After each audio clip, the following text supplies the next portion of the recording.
You're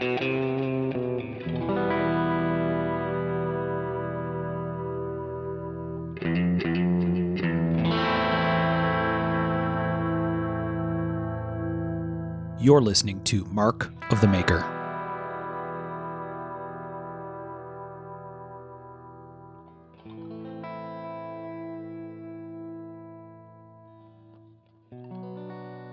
Hey everybody, I'm Mark Steiner and you're listening to Mark of the Maker, and this is episode 55 of the show.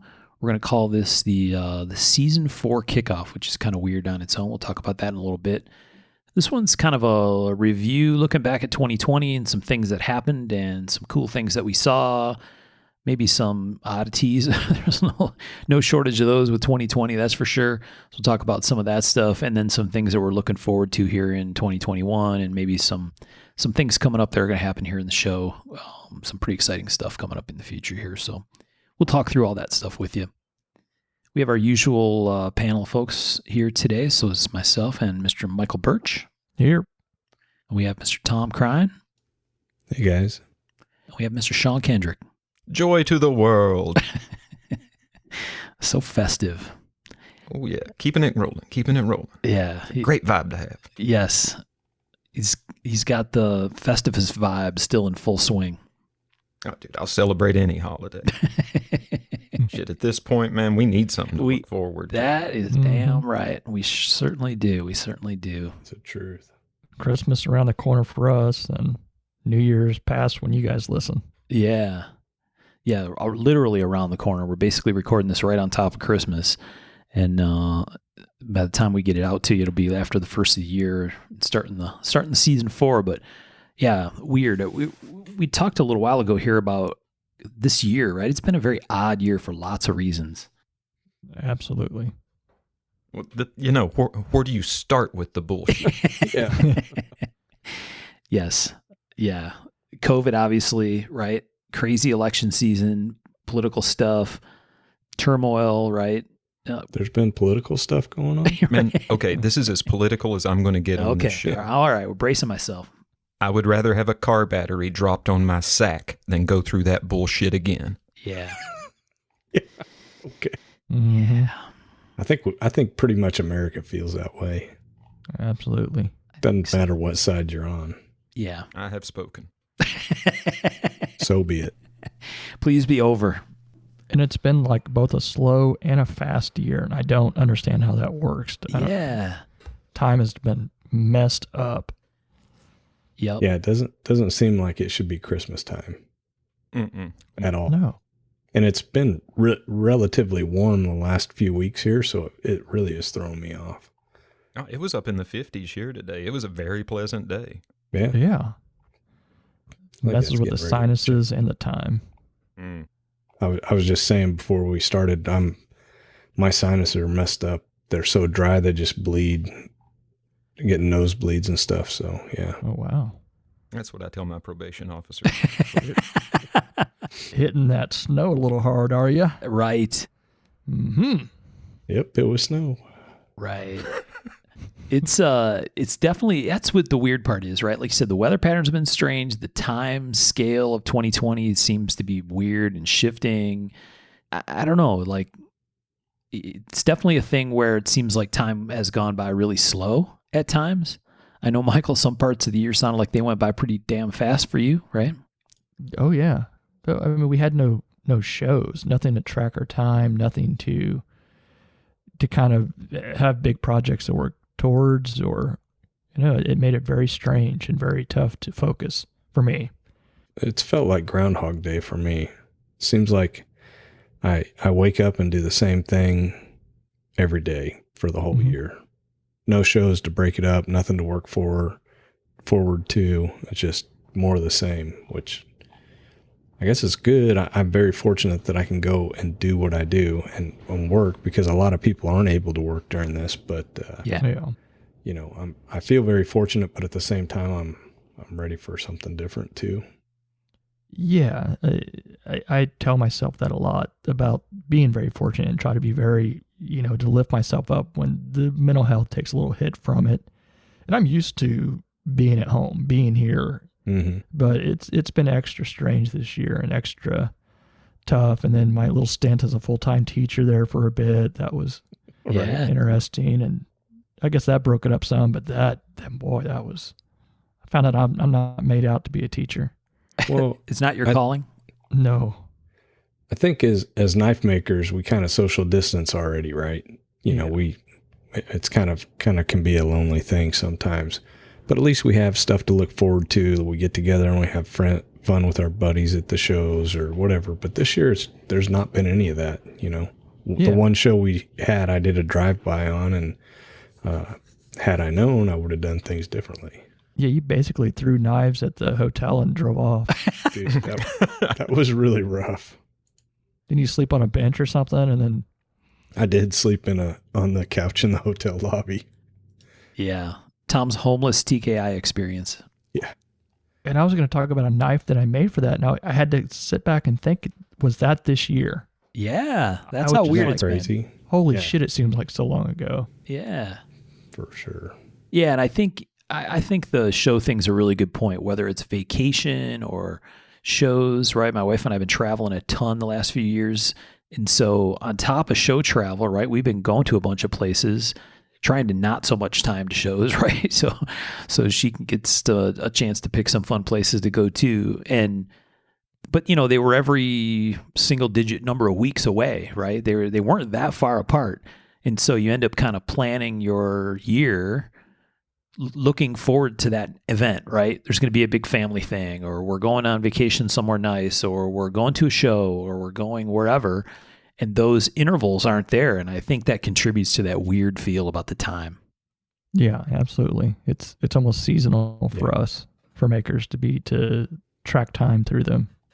Yeah. And with really, you know, depending on people's situation, their perspective, and what they're doing, right? For a lot of people, certainly for us, you know, even holiday stuff, right? Like, oh, there's a long weekend coming up this weekend. That's cool. Looking forward to this long weekend, but we're not going anywhere, right? We're hanging out at home. So great. There's an extra day to hang out at home, which is still nice, right? It's nice to get a little break, but at the same time, it's like, whoa, it adds that Groundhog Day feeling. There's sometimes some aimless wandering / work where you're kind of like, I need to be out here. I don't know why, but I feel like I should be, but you don't accomplish as much as you should, sort of stuff. That was this week for me. Why is that? Really 100% this week. I just came to work and just kind of spaced. I didn't know what to do. Yeah. Probably that new puppy. Yeah, I'm definitely losing sleep. Ben and 80 surprised me with a new puppy for Christmas. I saw their video. That was really fun. Dude, it choked me up. I don't know if you could tell on the video. You looked a bit touched by that whole thing. Yeah. Touched indeed. Yeah, touched. No, I've always wanted one, a bull terrier, and my wife does not like them at all. Well, DeRay reading a book by its cover, eh? Yeah, she just doesn't like the way they look, so... Just because they look funky, they're definitely different looking dog. Yeah, she didn't ever like the way they look, so I didn't think I would ever have one. Then on Instagram for the last 6 months, I've been kind of shooting pictures anytime I come across them to her and Ben and 80, and just for fun. And last weekend, Ben and 80 strong hints. Yeah, I didn't really need or want a puppy, but yeah. Let's see how many dogs you guys have already. We're up to 4 now. Oh boy. Yeah. But altogether, they only weigh like, what, 25 pounds? I don't know, 30 pounds. But, the net dog pound is quite small from a mass perspective. That's fair. So, but yeah, this was a surprise. And yeah, he's 6 weeks old. So that means all night I'm getting up every 2 hours to take him outside. And then like when DeRay works, like today, I got to bring him to the shop. So he's got a little crate set up in the office, and he hangs out there, and he's super happy. Really good pup, but you forget how much work a 6-week-old puppy is. Yeah. I bet. Oh, yeah. But I mean, doing it right, it's worth it in the end. So got to do it. I feel like my 1-year-old dog is still a lot of work. She comes in the shop, she just runs down and tears ass towards Porter and pisses him off. Porter live in the basement still? Yeah, he won't come up the stairs. Yeah. He stays down there. You know she runs down there and in dog speak she's telling him, "Oh yeah, guess what I had for lunch today, sucker? Yeah. Guess where I took my nap today, pal?" He gets all the good stuff. Good stuff. Good pups are good. What so you're in the crate training kind of part of the plan here, Tom? That's where you are. Yeah, so basically during the day, he eats 3 times, and at the shop it's a safe place, and it's actually the crate for my dogo, so it's actually bigger than it needs to be. So I really got to be on it because they'll go to the bathroom if it's a big crate, if they can get away from it. But now we can leave the door open, leave him in the office, and he'll just go in the crate and stay. Right. So yeah, he's done really well. Good. He's a cute little guy. Oh, yeah. What's they're sort of a medium-sized kind of dog, right? When they're full grown. Yeah, so there's 2 different ones. You can get a mini or a full size, and the minis are maybe 20 pounds. They're not real big, but this is a full size, and he'll be between 45 and 60 pounds, I think. Oh, wow. There. So they're not super tall, but they're pretty stout. I imagine he's going to be around 45 pounds. Wow. When will he start drinking Bud Light? Yeah. Probably not, since we don't ever have any. So Being denied his birthright. Be some young listeners being like, "What the hell is he talking about?" yeah, that's what's funny? It's like we were at the family Christmas party, and I'm like, it's like the Spuds McKenzie dog, and I'm telling like my nephews and stuff this, and they're like, "Huh?" I'm like, "He's like the Target dog," and they're like, "Oh, yeah." None of these younger people know what Spuds McKenzie is. I didn't realize that Target had a dog. Yeah, on all their commercials, it's got the red circle around his eye. There you go. Shit. So you got some generation gap going on there, buddy. He's old. Appears to me the Target ads aren't working on me. That's funny. That is. Should have told him George Patton had one and let him look at you blank over that. Right. What's funny is the guy that takes care of my shop, like grass and grounds during the summer, he comes up and he's like, "What kind of dog is that?" I'm going to tell him. He's like, "Oh, George Patton had one of those." I'm like, "Yep." He's probably like 70 years old. So you have a groundskeeper? That's right. The Crying Knives groundskeeper. Get some of that. You guys know Willie? Andy. His name's Andy. I'd call him Willie. He's getting paid enough. Man, oh man. Tom's guy. He's got a gardener. That's fantastic. Yeah. It's pretty awesome, yeah. Does he clean the pool too, or? Right. I don't have a pool. Oh, sure you do. Yeah, Maybe I'll work on that. The pool's at the summer house, Burge. Come on. that's true. Yeah. New doggy daddy. Yep. Mhm. Pretty awesome. Really good Christmas gift. So I usually bristle when people compare dogs to children. Like it's one of those grinds my gears kind of things. Like clearly you've never had children, but but puppies do require a lot of attention. That's for sure. yeah, if you're trying to socialize them and train them and get them potty trained, and especially this breed, I guess they can be kind of assholes if you don't. They're pretty stubborn, and they're also one of the pit bull breeds. So I'm really doing everything I can to socialize them, get them around people, dogs, rolling them, all that kind of stuff. I've had some of these breeds in the past, and if you do your work early on, it pays dividends. So you're not into attack training or anything yet? No, man, I don't do any of that. I know. It's pretty interesting. These dogs have a lot of ability, and they have a great desire to do what you want, period. They're protective already. You don't need to make them aggressive. You need to socialize them and make them not aggressive. And then when they need to be aggressive, when they're like protecting their house or their people, it'll happen. Yeah. And you need to be able to stop that if it's not desired at that point. Yeah. The dog that Digger, my logo was built after. He was such a good, sweet dog, good natured, and never aggressive at all. except for once when this dog just wouldn't leave him alone, and he tried to get away and away and away, and finally just spun around and gave it to it. And it was a full-size Dobie, and he's only like, 14 inches at the shoulder or so, 12 or 14 inches. And yeah, it was kind of crazy to see it happen, but the Doberman learned a lesson. Yeah. Digger had enough of his bullshit. Yeah, it was crazy. Did you guys get anything cool in the mail from the Kendricks? Oh, I did. Yeah. Yeah. Good thing we did. Otherwise, you'd be bragging. I know. Right. I thought it was awesome that he sent me a knife. I always wanted a Harbinger. Son of a gun. No, Too funny. seriously, Sean, tell Rachel thank you. We got, what do we call it? The Cracker Barrel peg game.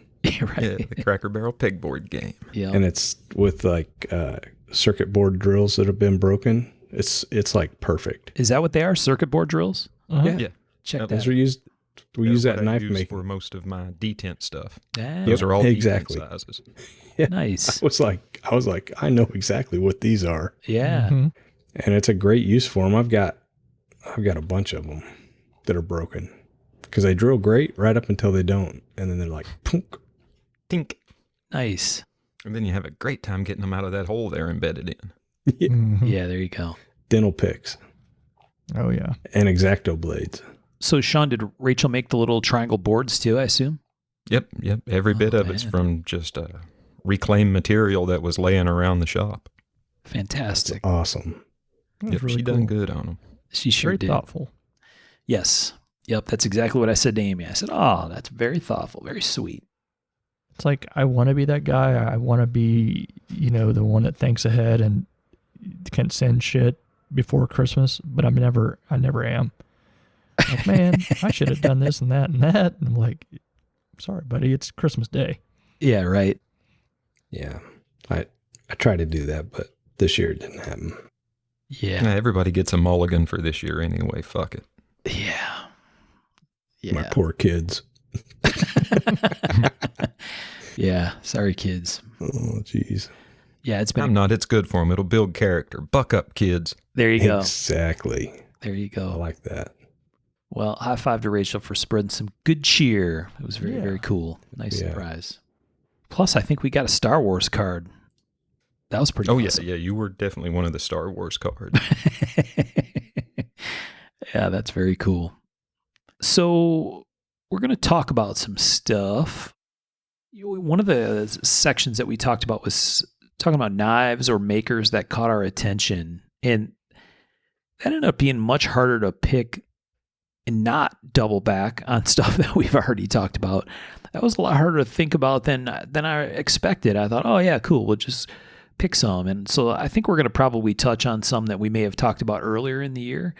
But every show, we usually do talk about cool things we've seen or folks we want to point out or somebody doing something interesting or something that we think is good for the scene or the community. And so I don't know, it's like a little tricky thing. I had to go scrub a little bit to think about things that I saw that maybe I hadn't mentioned on the show. And you guys have trouble coming up with a list too?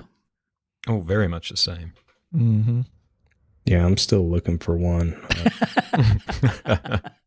So, all right, stuff that caught our attention, cool knives or projects. What you guys got things you want to point out? I got a couple I can talk about too.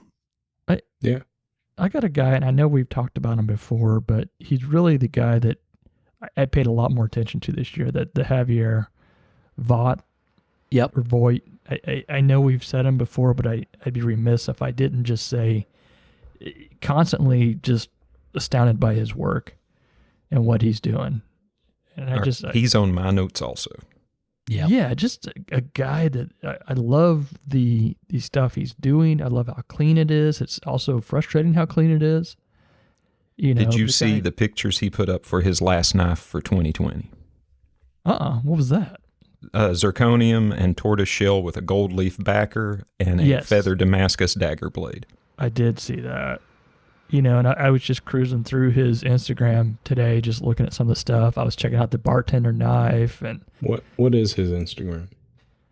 it is Javier Vaught. Yeah, JAVIERVOGT. Oh man. And I just sent a link to the Facebook post with the knife we're talking about. Oh, wow. Yeah. Tortoise shell with the gold leaf in the back. That was one of the things Richard talked about when he was with us. So pretty. Yeah, I mean, just an amazing piece. Guard release auto. I mean, yeah, it's doesn't work. I don't know. Everything is just so well done. And check out it's probably 30 down. There's a video of him doing that bartender knife. Looks like a sway back with the wine bottle on it. He's got it. I mean, just in his fashion, a hidden little corkscrew in there. Oh yeah. Just pops it open. Yeah, that thing's beautiful. Yeah, just in a prime example of like someone you see and you're like, why does this guy not have 1 million followers? Right. I mean, he's showing his process. He's showing the goods. And that's one thing that bothers me sometimes with makers. Sometimes you just see the finished product and it's like, I want to see the grit. I want to see the dirt. I want to see that you're doing stuff, not just here it is, it's all done. I want the story behind it too sometimes. And I'm guilty of that, not doing as much as I should.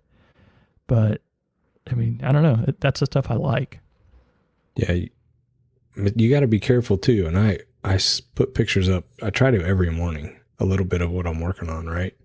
Mm-hmm. I look forward to your little morning post. I always, how far down my cigarette am I going to be before I see what Tom put up? Yeah. Yeah. What kind of shit music you listen to today? Sorry, Tom. Damn it. Couldn't help myself. Wow. But yeah, I mean, you got to kind of be careful about what you show too. I mean, because you don't want to let everything out at once, right? Well, But, no. I guess my point is, in this day and age of, there's not as much, there's a little more loss of integrity or at least trust in the customers to the makers. And it's merited, I think, for a lot of stuff that's gone on in the past.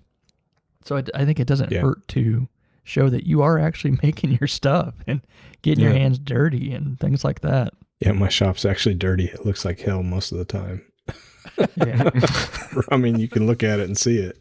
Yeah, there's some of those where I'll take a picture and I'll be like, look at that shit in the background. There's a paper towel on the floor. I can't use that. Yep. I'll look at my own fingers and be like, oh. I'm disgusting. I send a lot of work in progress pics to customers as I'm building a lot of times. And they'll post them and I'm like, oh my gosh, my hand looks like hell. It's like... Yeah. Don't ever be ashamed of those hands. You fucking earned them. They're definitely earned. I don't know. I think I was born with 60-year-old hands.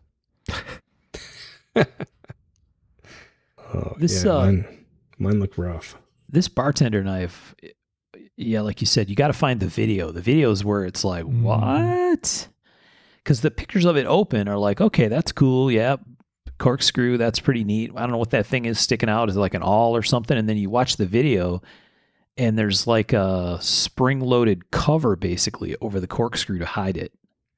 Mm-hmm. And the corkscrew is flat on the sides. Wow. Yep. So that it fits down between the liners. So it doesn't have some obtuse, wide liner setup.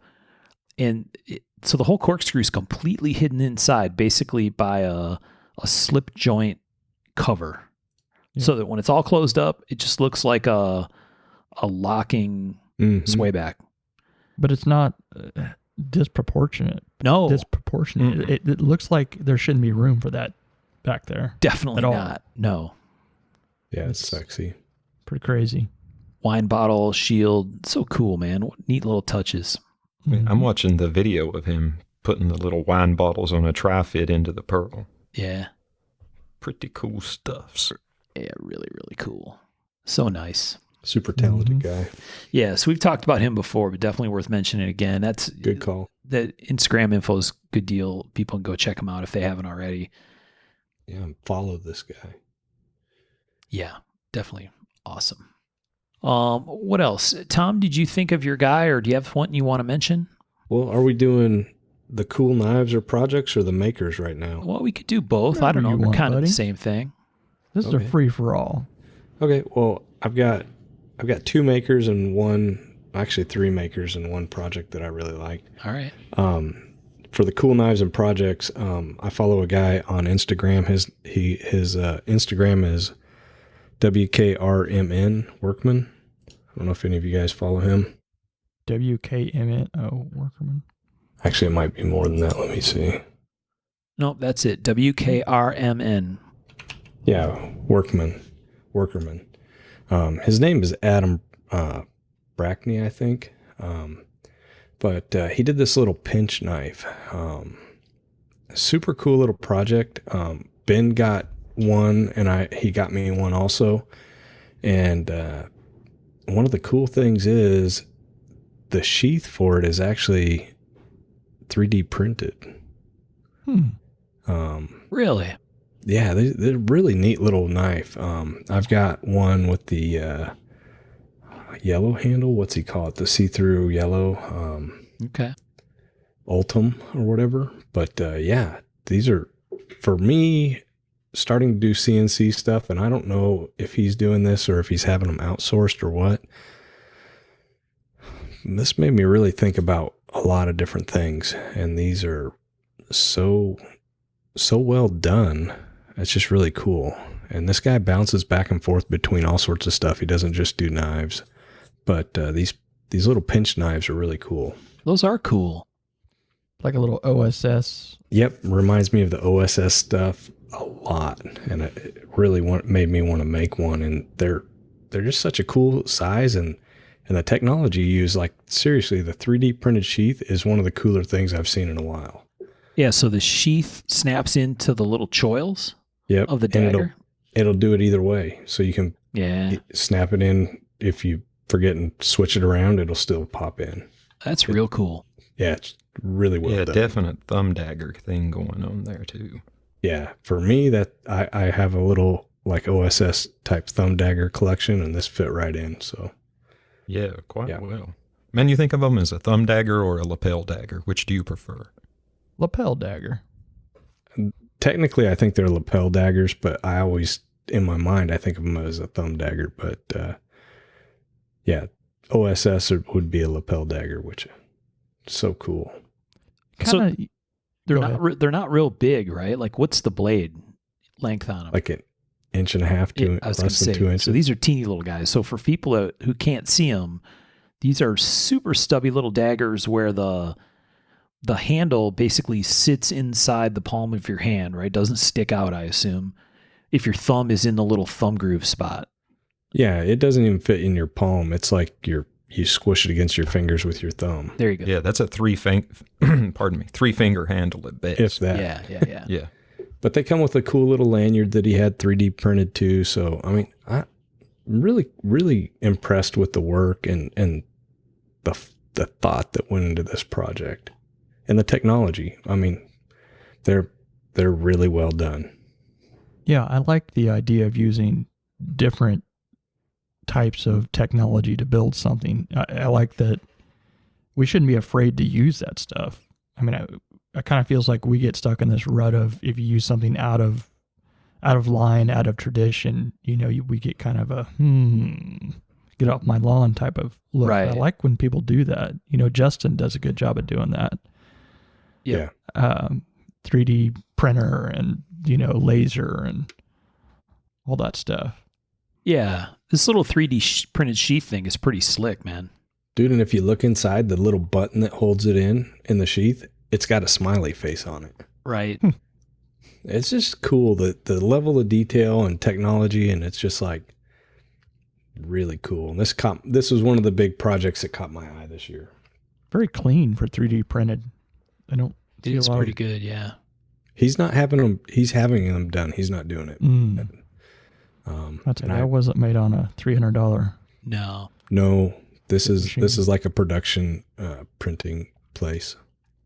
That's cool. The nice part about when you do that, like you said, Tom, you can have little details that are stashed inside. It's got little Easter eggs. It's got little finger grooves built into the sheath itself, right? Which is a feature that you couldn't do very easily with Kydex, right? No, you couldn't. And then it actually looks like it has his Instagram name on the side, like in relief on the side of the Yeah. little sheath thing. Yep. So yeah, very, very slick. This guy's got it going on this project. That's a great example of the situation where stuff like 3D printing or, there's other technologies that are similar as far as being new. It really, to do the coolest stuff, it almost requires kind of reimagining how to do it, right? Mm-hmm. Like you got to not think in a normal way where, okay, I'm going to start with this and I'm going to make it smaller until it suits my needs, right? This is the opposite direction. So you can do stuff that, I don't know, you have to sort of think way outside the box, well, outside the traditional box anyway, to be able to come up with. Well, for me, when you get smaller, it gets more difficult, I think, a little bit. Yeah, because there's not as much room for the details and all that stuff. And he did a great job on these. Stuff like that makes me excited for what's to come. We have stuff coming that we have no idea yet. And we can either accept it and enjoy it or be upset that it's not the old ways. Right. Right. And it gets me excited because there's new things to be built that we haven't done yet. Dude, if you go down the 3D printed stuff, that rabbit hole, that's a crazy rabbit hole. I took a pretty deep dive a while back. Didn't end up buying anything, but they have some production 3D printers that use carbon fiber, and like you could print scales and stuff like that. Yeah, my problem is I just keep thinking, because I've come real close to buying nothing crazy like a Pressa or whatever. Mm-hmm. I keep thinking as soon as I do something new, it'll be outdated, but they've stayed pretty relevant for quite a bit. Well, the one I was looking at was pretty sick. It was about, I want to say it was $15,000 to $20,000. Ooh. And no joke, you could make finished parts for your knife, and it's pretty cool. With the software it had, it would tell you, like, if you wanted to build a wrench out of this chopped carbon fiber stuff, it'd tell you how strong it would be, and it was pretty neat. Like, you could actually make structural parts for your knife, and how cool would it be to have a carbon fiber handle that's like honeycomb on the inside, Oh yeah. It's just, I get so scared of how fast that technology is moving, to purchase 15 grand. It's kind of like the lasers and stuff. It's like they've gone down so much lately. Don't talk to me. It's crazy. I don't want to talk about that. Why you got to go there? Yeah, I got a Tecmo mini lathe next door, and it's pretty crazy what you can get now for the money. But Oh yeah. Yep. But at the same time, if you don't buy one, I mean, you can be like me and sit around and talk about buying one, or you can buy one and make money off of it. Right. I'm the opposite of it. Yeah. Or you can buy one and your kid can make money off of it. That's probably I'm the best deal. I'm not lasering or 3D'ing or any of that shit. So don't listen to me. Sitting on my dick over here. Right. That doesn't sound good. No. Sean, you got something you want to point out or something cool you saw or maker or? Yeah. Let's see. Actually, I made 3 notes on this. So let's see. My first will be Shannon Carter. If you don't know who Shannon is, he's a maker from Kentucky. He does frame locks and slip joints and liner locks. And what I'm really focused on with right here is his deprave slip joint pattern. And man, it hits on all the cylinders for me. It's got a very non-traditional look. It's a very, very nice blend of traditional slip joint and modern tactical. And I can't say enough about that pattern. It just looks great. And Shannon's a great dude too. So I wanted to definitely give him a mention, and that specific model also. Ironically, is that the one that's like on his Instagram page at the top? I do not know. Give me just a second. I'll send you guys pictures of the one I'm talking about. If it is, I saw that maybe when he posted it a day ago or so, and I was like, that is a really good looking slip joint. Very clean. Yeah, well, it's just a great looking knife. I really like the way he brought everything together there. Oh yeah, it's got that like an arched handle to it.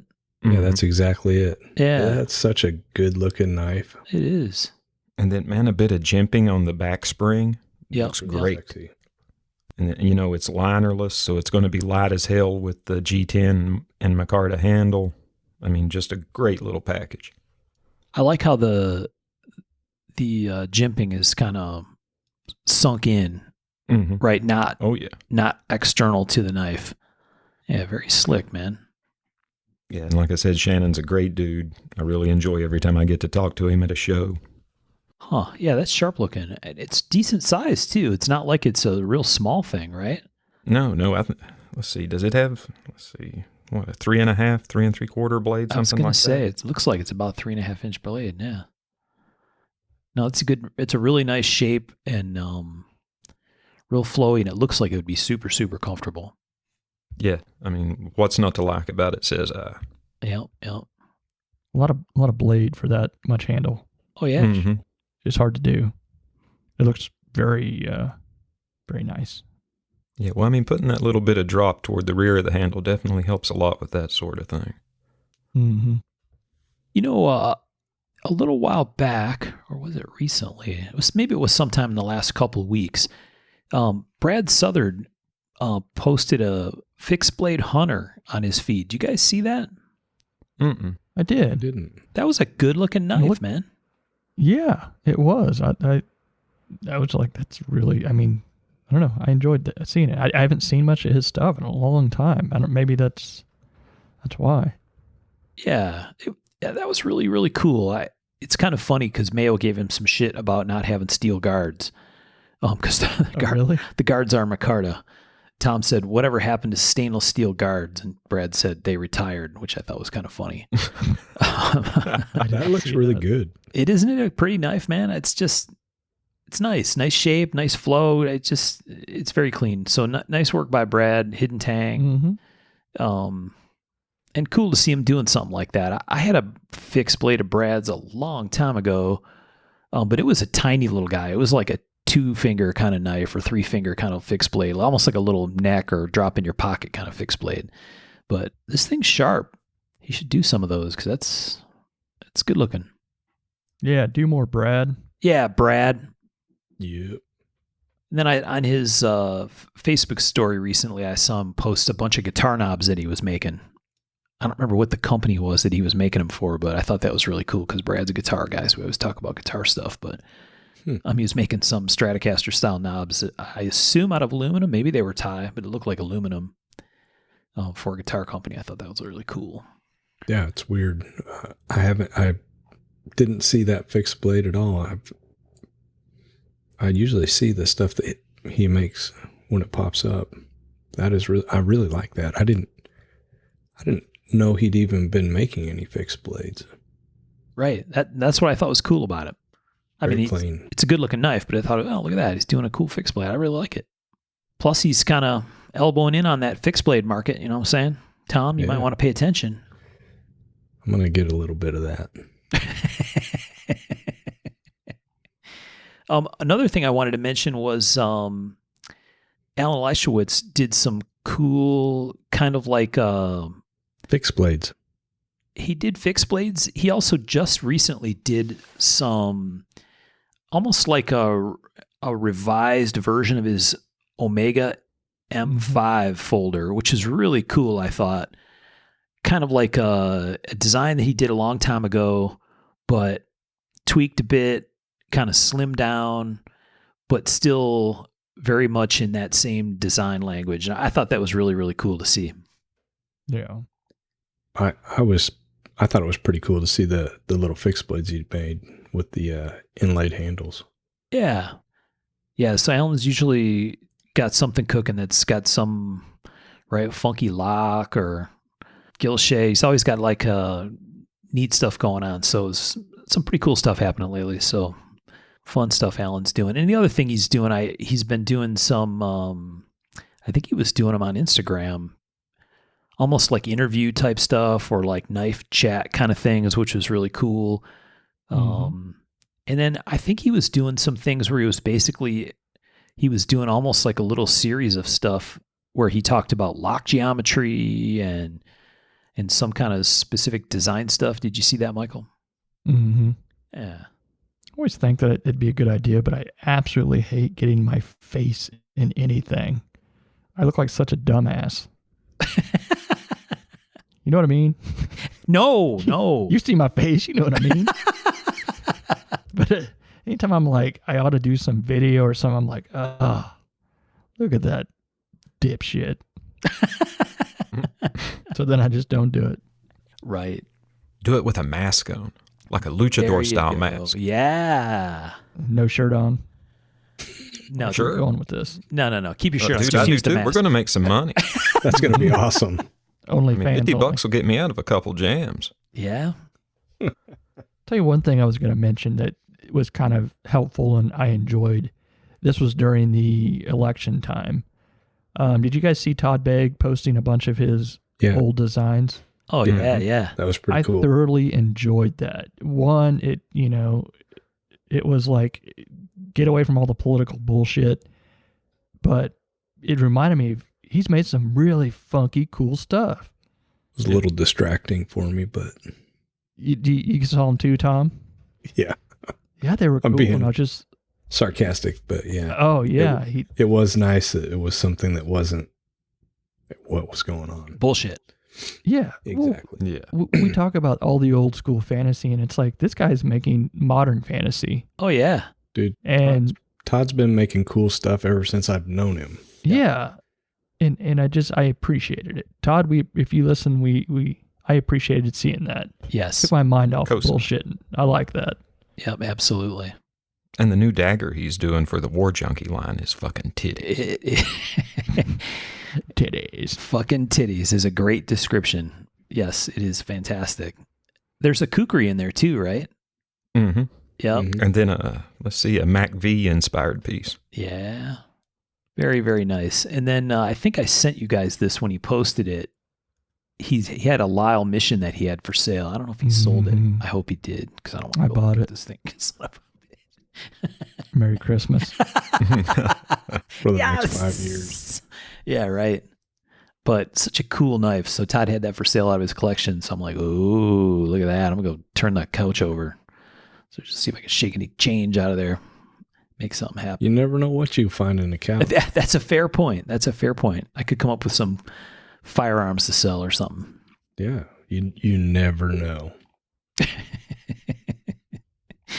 So that looks like the Knife Magazine guys had in their January 2021 issue had a big cover story on Todd. So definitely go check it out. Knife Magazine guys are Yeah. cool. They help us out with some stuff with the show. So I haven't seen that issue, but I did see the cover. yeah. Looked pretty cool. I got another maker. All right. So this is a guy I got a knife from this year, and it's really a really cool knife. Okay, sent the link. His name, I'm gonna slaughter his name. Alexander, probably Afonchenko. Okay. He's in the Ukraine. This guy is doing a lot of really cool stuff. I think. I got one of his Pucos. Okay. And yeah, it's just super clean, super modern interpretation of the Puco. Mine is green canvas and just drop dead sexy and really a great working knife. I can't say enough good things about his work. I can look at this knife and or his knives and be like, yeah, this is a Tom Crine. Oh yeah. Yeah. I'm looking at his high-tech Puco with carbon fiber and titanium Yes. fittings. Tell me that isn't hot, man. That's pretty badass. Yes. Dude. Yeah. Well, dude, his take on the drop point hunter is fucking excellent. Yeah. Really cool stuff. I haven't seen really anything he's done that I don't like. And if you look at that one with like the fuller up on top, that's S90V, dude. He's not messing around. He's grinding hard stuff. The carbon fiber Pucos are really sexy. But yeah, I would highly recommend this guy's stuff. His Instagram feed is interesting. A lot of in-shop pics. Well, tell them how they can find it. Instagram feed is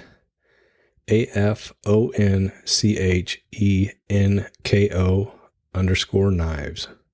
Yep. Afonchenko knives. Very cool. And like when he ships, the knife came in like a wooden box that's like laser cut and put together, and it's a pretty cool little package. Really, really neat. I like to support this kind of this kind of work. So Nice. I like that. Yeah, that high-tech Puko is really, really cool. This one you're talking about, Tom, the Shard, the S90V Shard, yeah, that is like he's grinding that fuller with a pretty big wheel. yeah, dude. Wow. And if you scroll down, he's got like, you can see the Pukos with like different size blades. Like he's got a stubby little one. He'll make him really whatever size you want. Really accommodating and pretty quick turnaround times. Very fun. So he's got his family in there too. So it's kind of cool. Yeah, yeah. So that's another one that I really like, and I started following maybe 2 years ago and got a piece this year. Nice. Very cool. Yeah. I went through and just did I typed in custom knife as a hashtag Oh, yeah. because I was just like setting this kind of assignment to us was like, well, there's not a lot of people I've just been like, I want to follow out. So I kind of made myself just look around and holy shit, there's a lot of knives out there. Yes. I knew this but I mean, the depth of it is just so large. I mean, so many names I've never even heard of once that look like they're making fantastic looking knives. Well, I'd be surprised if you've heard of the next guy that I've got. Who you got? His name is Roman Stoklasa. So I'm going to send you a link real quick. This guy's work is phenomenal. So I don't know where he's from. I think you're Europe somewhere for sure. Amazing work, like super. Whoa. Just blow your mind type work. And his prices are really, really, really reasonable. But you can see that dagger I told you guys about a little ways down with the bronze guard. And Huh. Look at that. his work is killer. I've handled some of it. Really cool dude. Lots of in-shop pictures. He makes a lot of his own tools and tooling. That dagger's beautiful, man. Right? Yeah. I love his carved guards on the Pukos that he does. It looks like he does a ton of carved stuff. Oh yeah, that's his thing, and it's like the sheaths flow right in. They're wood. Oh, Everything's. It's a Organic. piece. Yeah. Really cool. Really like his work. Where did you have a chance to see his work in person, Tom? One of the guys that I know had a piece. Oh, really? Yeah. Check that out. Tell you what, I've seen a ton of European stuff lately. Just a lot of high quality looking European stuff. Yeah. In that very distinctive type of European folder. There's been a big influx of that lately. There really has. Yeah, you wonder why that is, right? Is it because... Well, I don't, Go ahead. No, it makes you wonder, am I seeing more because I looked at some and now I'm being shown more? Or, Right. It's kind of like you don't know the depth of the pool or the size of the ocean that you're swimming in. Yeah, So right. Well, and But the it quality appears of that work way. is kind of crazy too. It's like the stuff I keep seeing is like super high quality stuff. Yeah, very interesting. Yeah, this guy's Instagram feed is pretty interesting if you scroll back through it. He's got some very almost Hogstrom-esque type of knives. And I don't mean that in a demeanor. I mean that in a very good way. Right. That are just killer. Yep. Yeah. Nordic style type of badassery. Yeah, From yeah. the Czech Republic. I think so. That's what I think that's correct. Awesome. Very cool. That kitchen is gorgeous too. Like there's not much he does that I don't like. Yeah. Oh, good one, Tom. Yeah, nice. So those are my three. Definitely checking out his stuff. One of the cool things I saw, I had to scroll back a ways to find the picture. I want to make sure it was this year to our earlier conversation about time flying by. Our friend Les George posted a picture of his daggers back in July. I don't know if I can find this picture, but that collection picture was pretty badass. Mhm. Oh, yeah. There's some fantastic stuff in there. You guys must have seen it. Oh, yeah. I mean, it wasn't a great picture, right? But No, I mean, it's less, though. So, I mean, come on. I knew a shot was coming. Mm-hmm. Shots fired. Shots fired. Fire it back. Get yourself a podcast. But what a cool collection, right? A ton of historic pieces in there, from a whole bunch of different time frames and military branches and, branches that aren't supposed to exist, all kinds of cool stuff stashed away in there. And what a fun thing was that to look through, man. Just, I don't know, awesome collection. So high five less for the collection. And I won't comment on the photo, but boy, the knives in there were fantastic. So really cool to see that. So if you're in Les George's group, I think is where he posted it. I don't think he posted it on main Facebook, right? I can't tell anymore where I'm seeing shit or why. Yeah, right.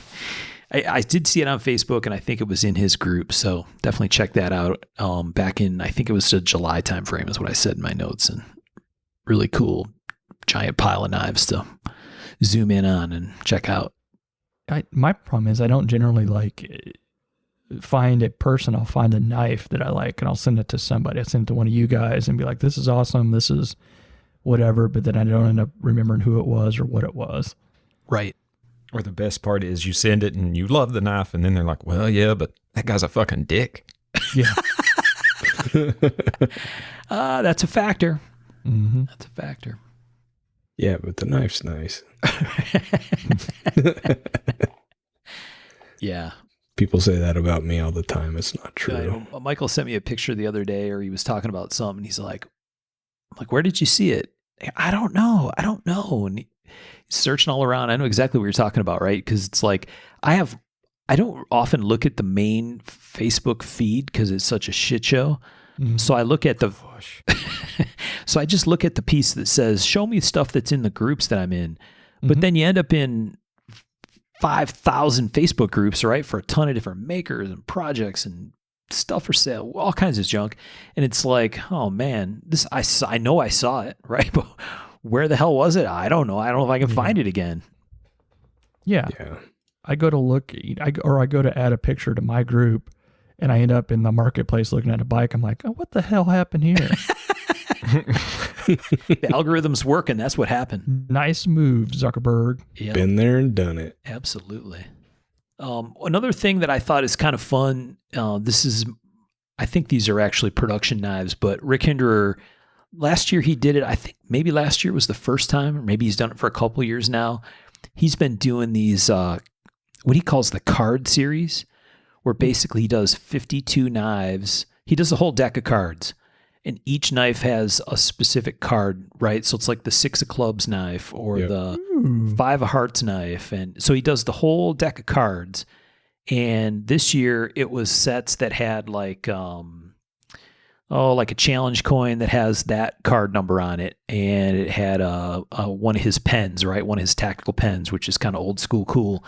That's all, patinaed up and stuff. And it's got the same card number and suit on it. And then he had some local Amish woodworker guys make some really cool boxes for the sets. And then those boxes are lasered with the card and suit. Yeah, so he really knocked it out this year. Yeah, he went above and beyond. I think that's a really fun thing. It's awesome for his collector base. Yeah, like a whole package of stuff. I thought that was really, really fun. I think recently over the last year, Rick is starting to take on more projects himself, and I think he's having fun again. And if you look at what he's doing, it comes through. Yeah, no, I agree completely. It's cool to see because you can see him get excited about it, right? And when he gets excited about it, that's when the really fun stuff starts to happen. And yeah, it's he's real putting cool. thought, Man, he deserves to enjoy the thing. I mean, dude, he's paid dues. I don't think a lot of people realize the dues Rick has paid. Or what he's done in the past. Yeah. Right. Yeah, we got to get him to come on with us. I think that'd be a really fun and interesting episode to have him join us and talk about kind of starting out where he started out, if I recall right, in the chicken coop making knives and kind of all the way to where he is now. And the shop down there is absolutely fantastic these days. It's a very, very awesome place to visit. And so we'll get him to come on and talk about that. But yeah, really, really cool. And, I think he went into a little time there where things sort of flattened out is what it felt like, right? And I think he was doing a couple new things, and I don't know if they weren't getting the same kind of fire behind him or what, but yeah, there's like a renewed excitement, I think, and that's really fun to see, and it definitely comes through in the product. So well done, Rick, and really, really cool to see that all happen. See, that's again where some of that, some of these neat toys would be great, is that packaging stuff we're talking about. The CO2 laser for, oh yeah, heck yeah. I didn't even know, like, who was it? Pat Pruitt was making boxes for the CO2 laser, and I was like, Yeah. shit.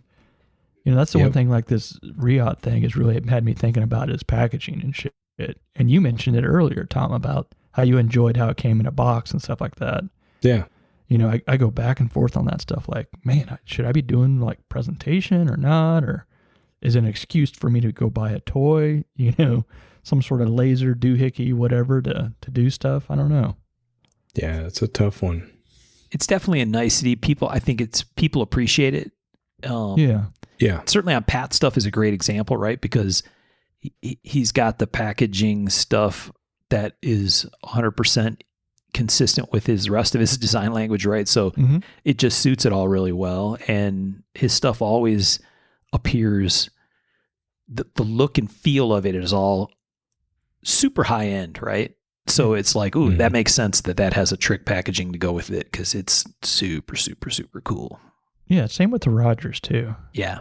Mm-hmm. And I'm just like, man, my packaging game should be up there. But then I'm like, well, then it costs money.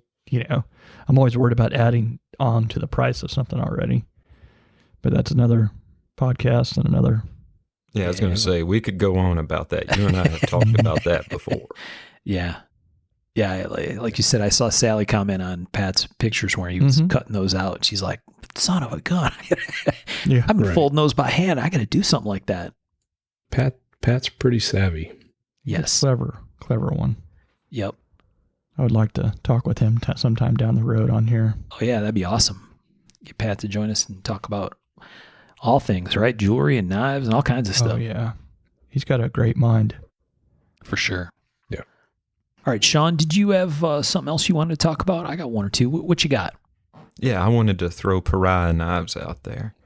And Pariah Knives. Pariah Knives, and you can find them on Instagram at PARIAH_knives. And that's Chris Adelhart out of Erie, Pennsylvania. And man, I mean, every time his work comes up in my Instagram feed, I always stop. I always, I'm enlarging the pictures. I'm looking at them. And, if it captures my attention, I would really like to get one in hand because they look fantastic. His kind of semi-traditional Japanese stuff is wonderful. And then the really swoopy recurves he does, great grinds, great looking grinds, just nice flow to the overall piece. They got a bit of a fishtail handle to them, which I always like that. And I mean, it just looks like he's doing a lot of stuff right. He's doing cool stuff, and he's mixing up styles big time, right? He's got some cool fusion almost kind of stuff happening. Yeah, I mean, if you go down a little ways down his Instagram feed, he's got some, upswept Persian-y stuff with very European guards, and then kind of, once again, a fishtail kind of handle. And just very interesting. Really nice mashup of styles. I think our man Dave Brown is familiar with this guy's work. I'm pretty sure that's who turned me on to him. All right.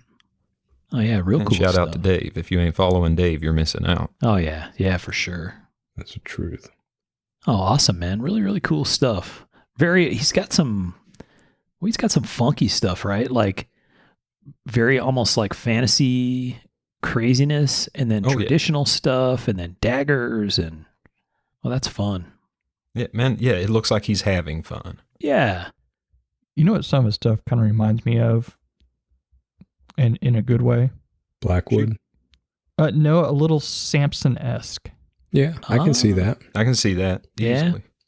Some of his stuff kind of has a Blackwood feel to me too, almost. Yeah? Yeah, almost. And I mean that in a good way, of course. Yeah.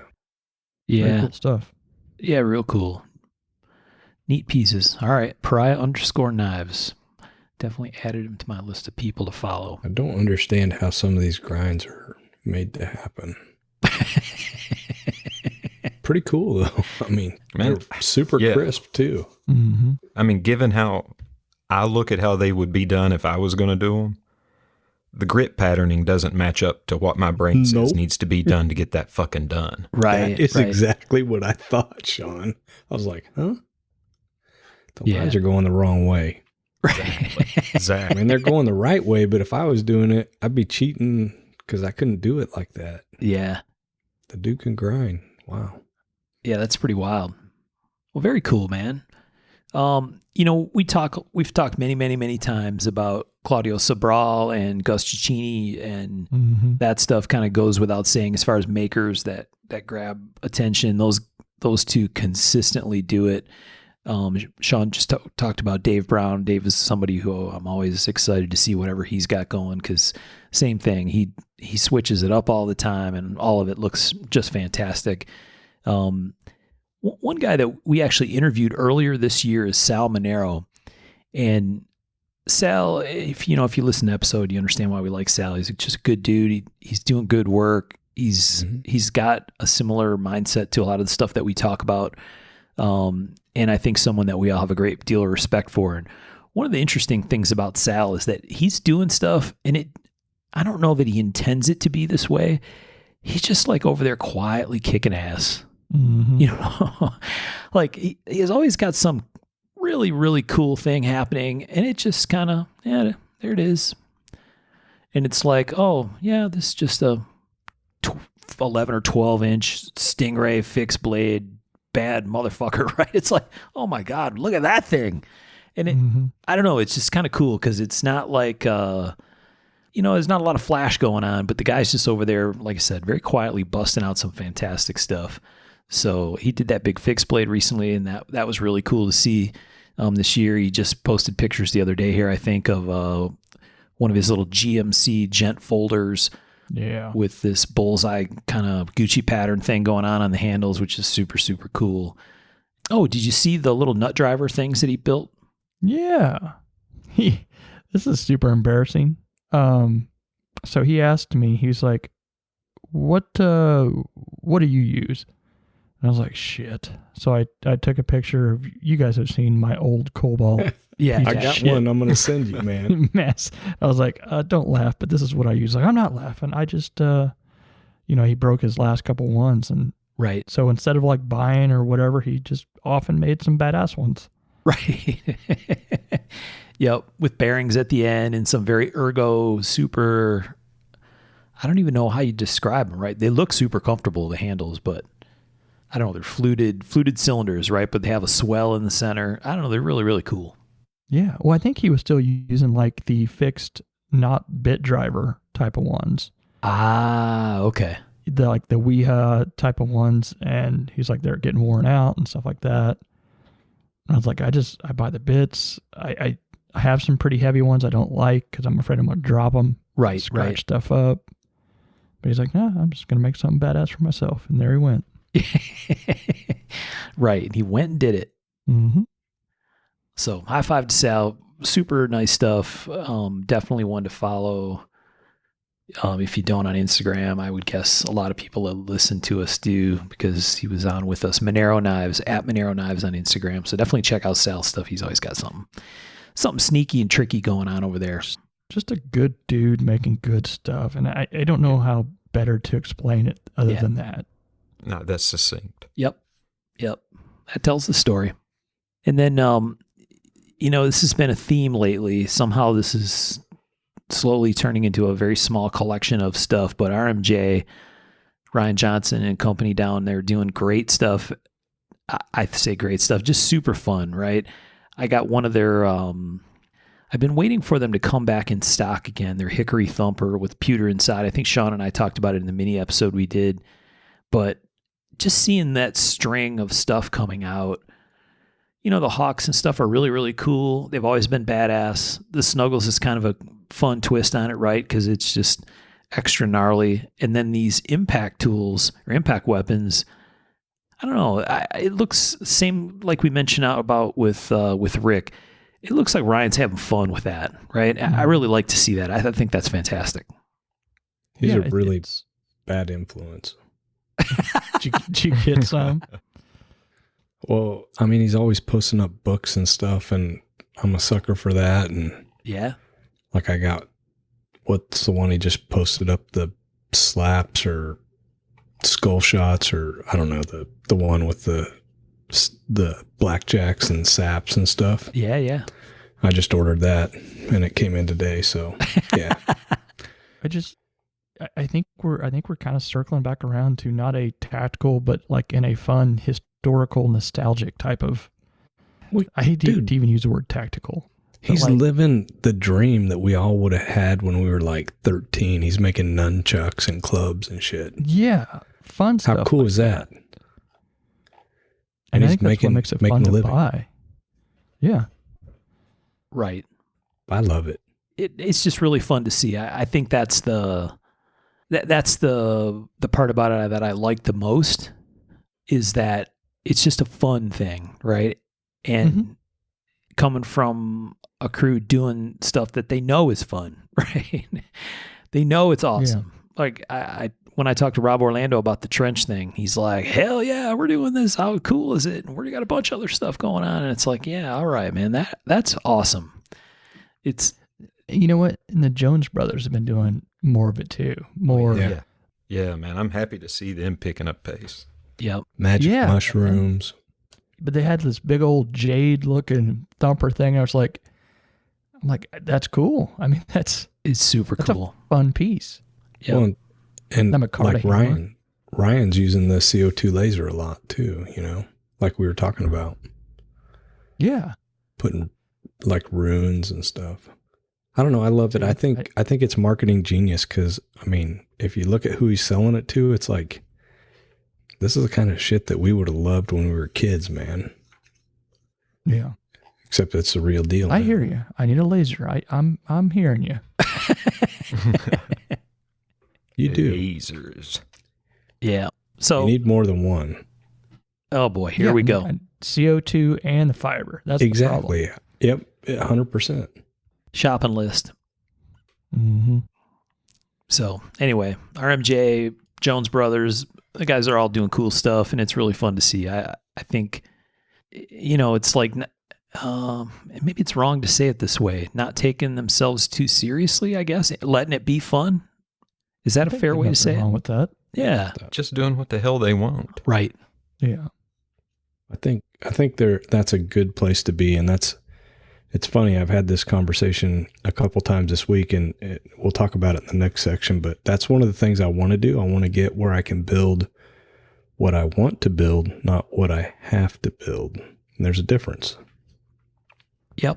So I feel like they're building what they want to build now, and it feels fun and exciting. It really does. It really does.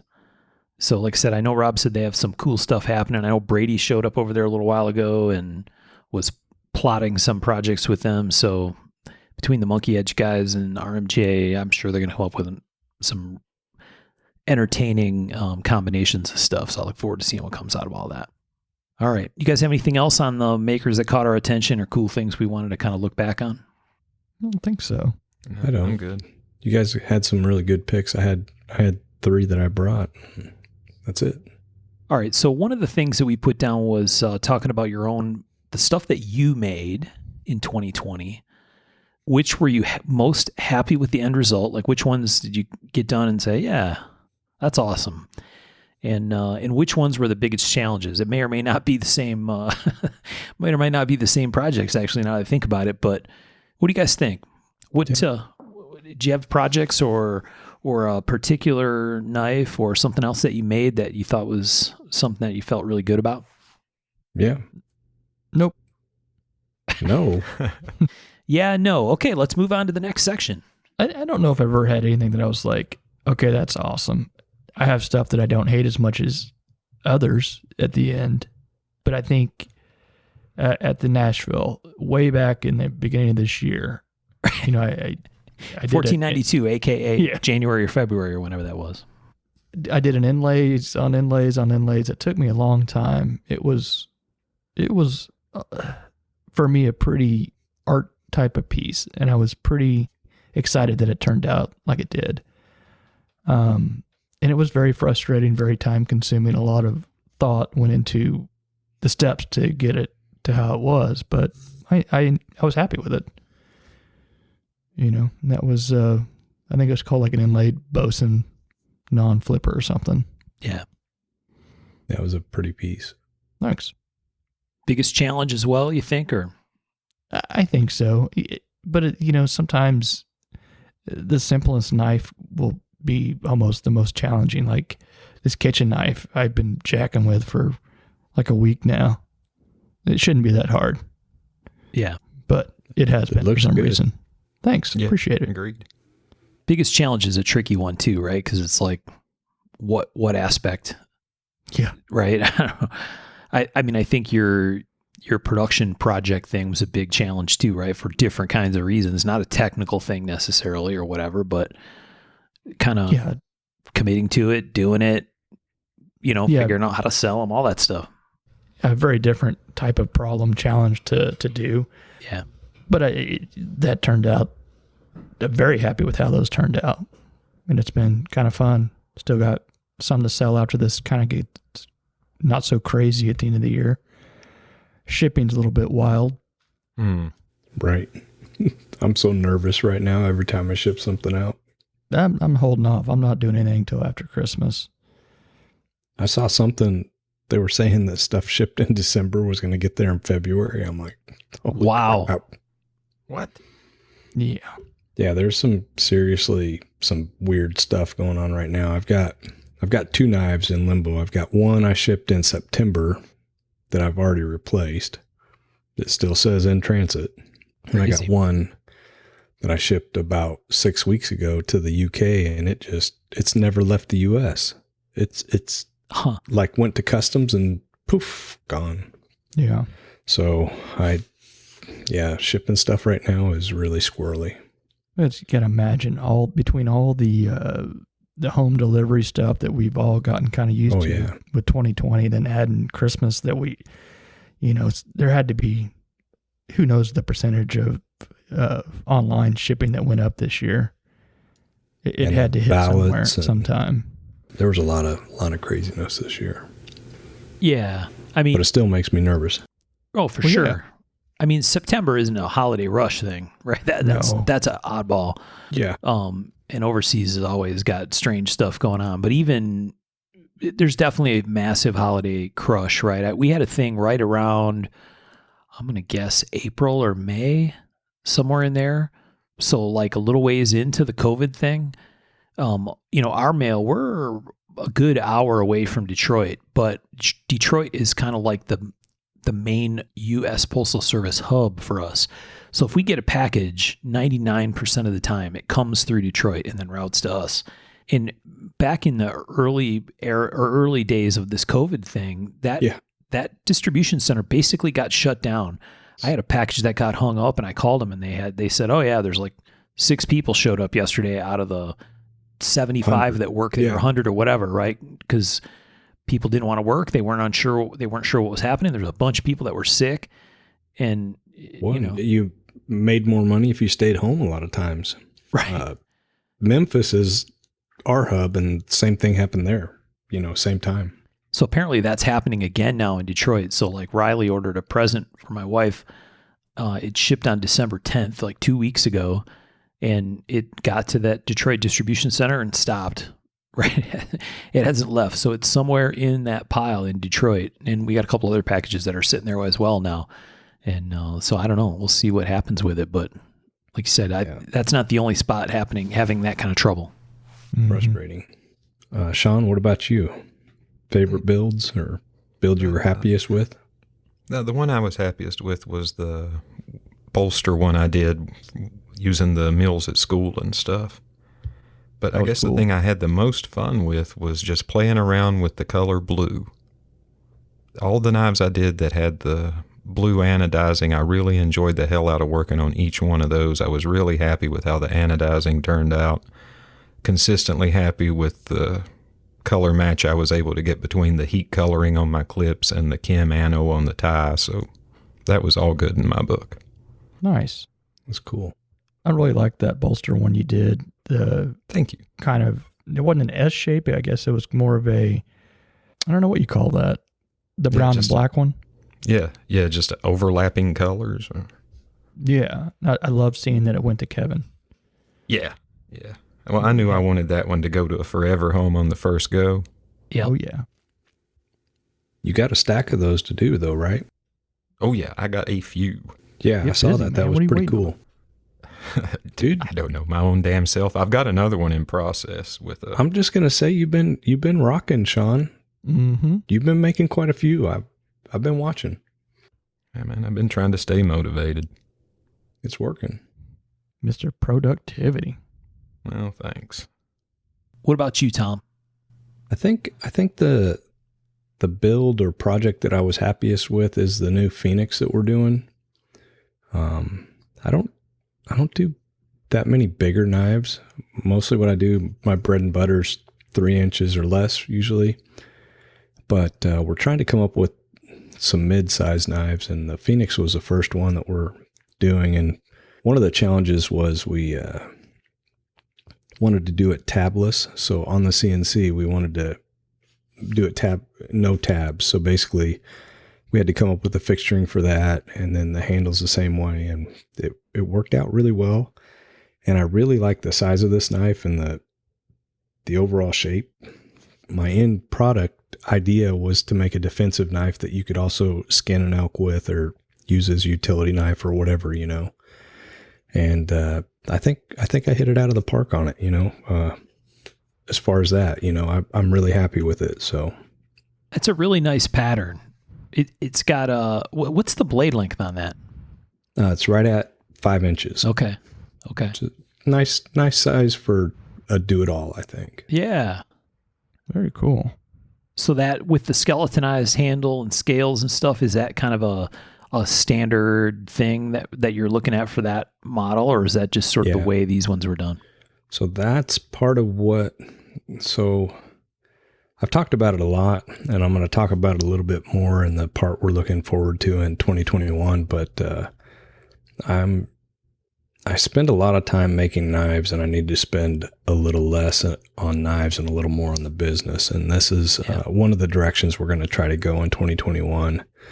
And we'll talk about it a little later, but the screw together construction, there's several good things that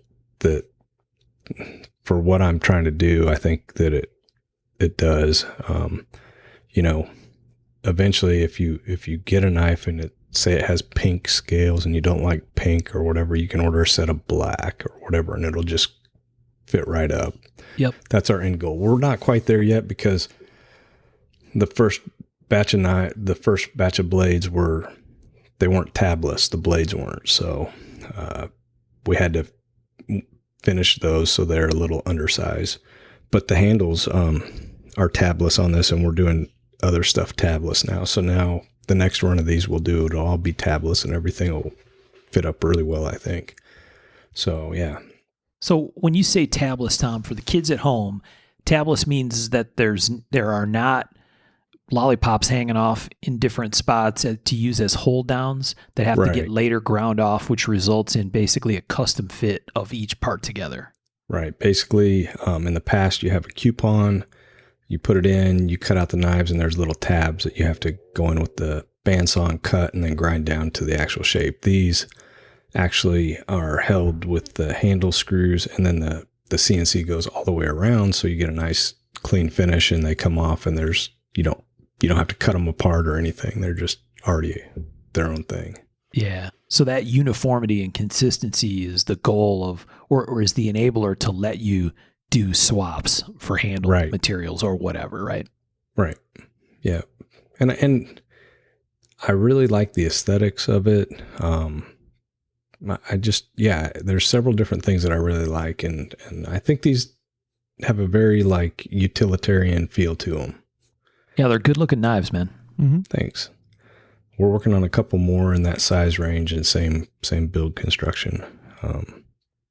I think the biggest challenge I had this year, this was a year of challenges, but one of the biggest challenges that I had was I decided to make some more hidden tang knives. And I haven't made hidden tang knives in maybe one here or there over the years, but it's been 10 or 15 years. And I had to reteach myself how to do that. And most of the tools were gone too. Like the specialized tools that I would need to do the guards or to do the spacers. 15 years, who knows where they went, you know? So, just relearning that skill set and rebuilding the tools and all that was, kind of challenging and fun. So I had a good time with that. Kind of a pain in the dick, aren't they? Dude, yeah. I need to build a few more, but they are fun though. I've enjoyed doing a few here and there this year. Oh yeah. It's been different, but I really like them. I do too. Better than what I make a lot of the time. Yeah. There's something about saying, you know, sending out a fixed blade. My problem is I don't have big old pouches and all this shit, but I've enjoyed the finished product of it. I don't always enjoy me not, you know, blundering through the steps because I'm not used to it and things like that. But I don't know. It's been fun to get a few out here and there.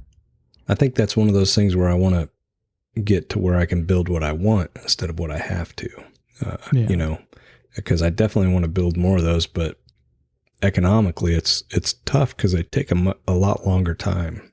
Well, for me, I enjoy the aspect that, like this kitchen knife, I know it's most likely going to get used for its purpose, which is satisfying in its way. You know, oh yeah, I know that, you know, sometimes folders get used, sometimes they don't, but I know this knife is purpose driven.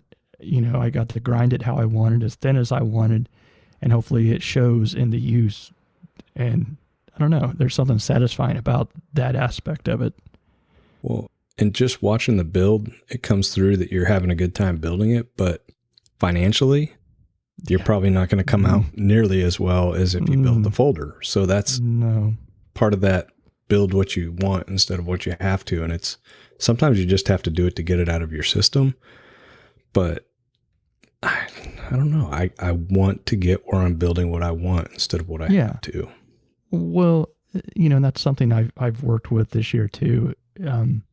In this, you know, we had more time to think of big projects and things like that. And then for me, one that I was pretty satisfied with this, so I guess it counts on this topic, but making that slim Snoopy, you know, I wanted to build a cheaper knife.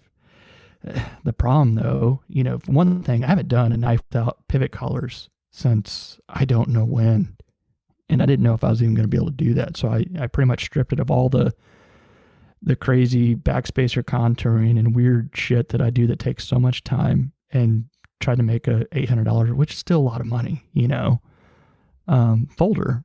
But then of course, when I did it, it was like, is this a mid-tech? Or I was like, no, it's... Dude, I'll be honest.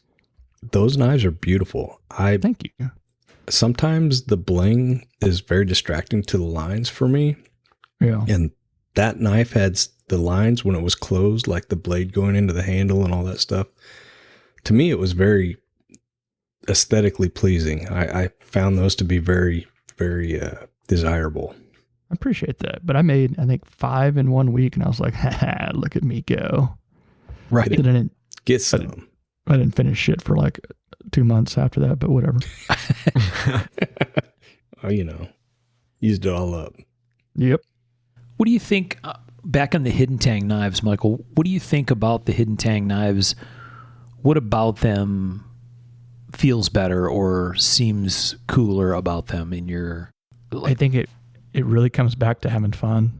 I think it really hits us in the base of where we all got into knives, was the big hunters and the big, you know, choppers and weird shit we see all in the movies, and then the survival stuff. You know, it kind of goes back to that. Our first loves were always fixed blades.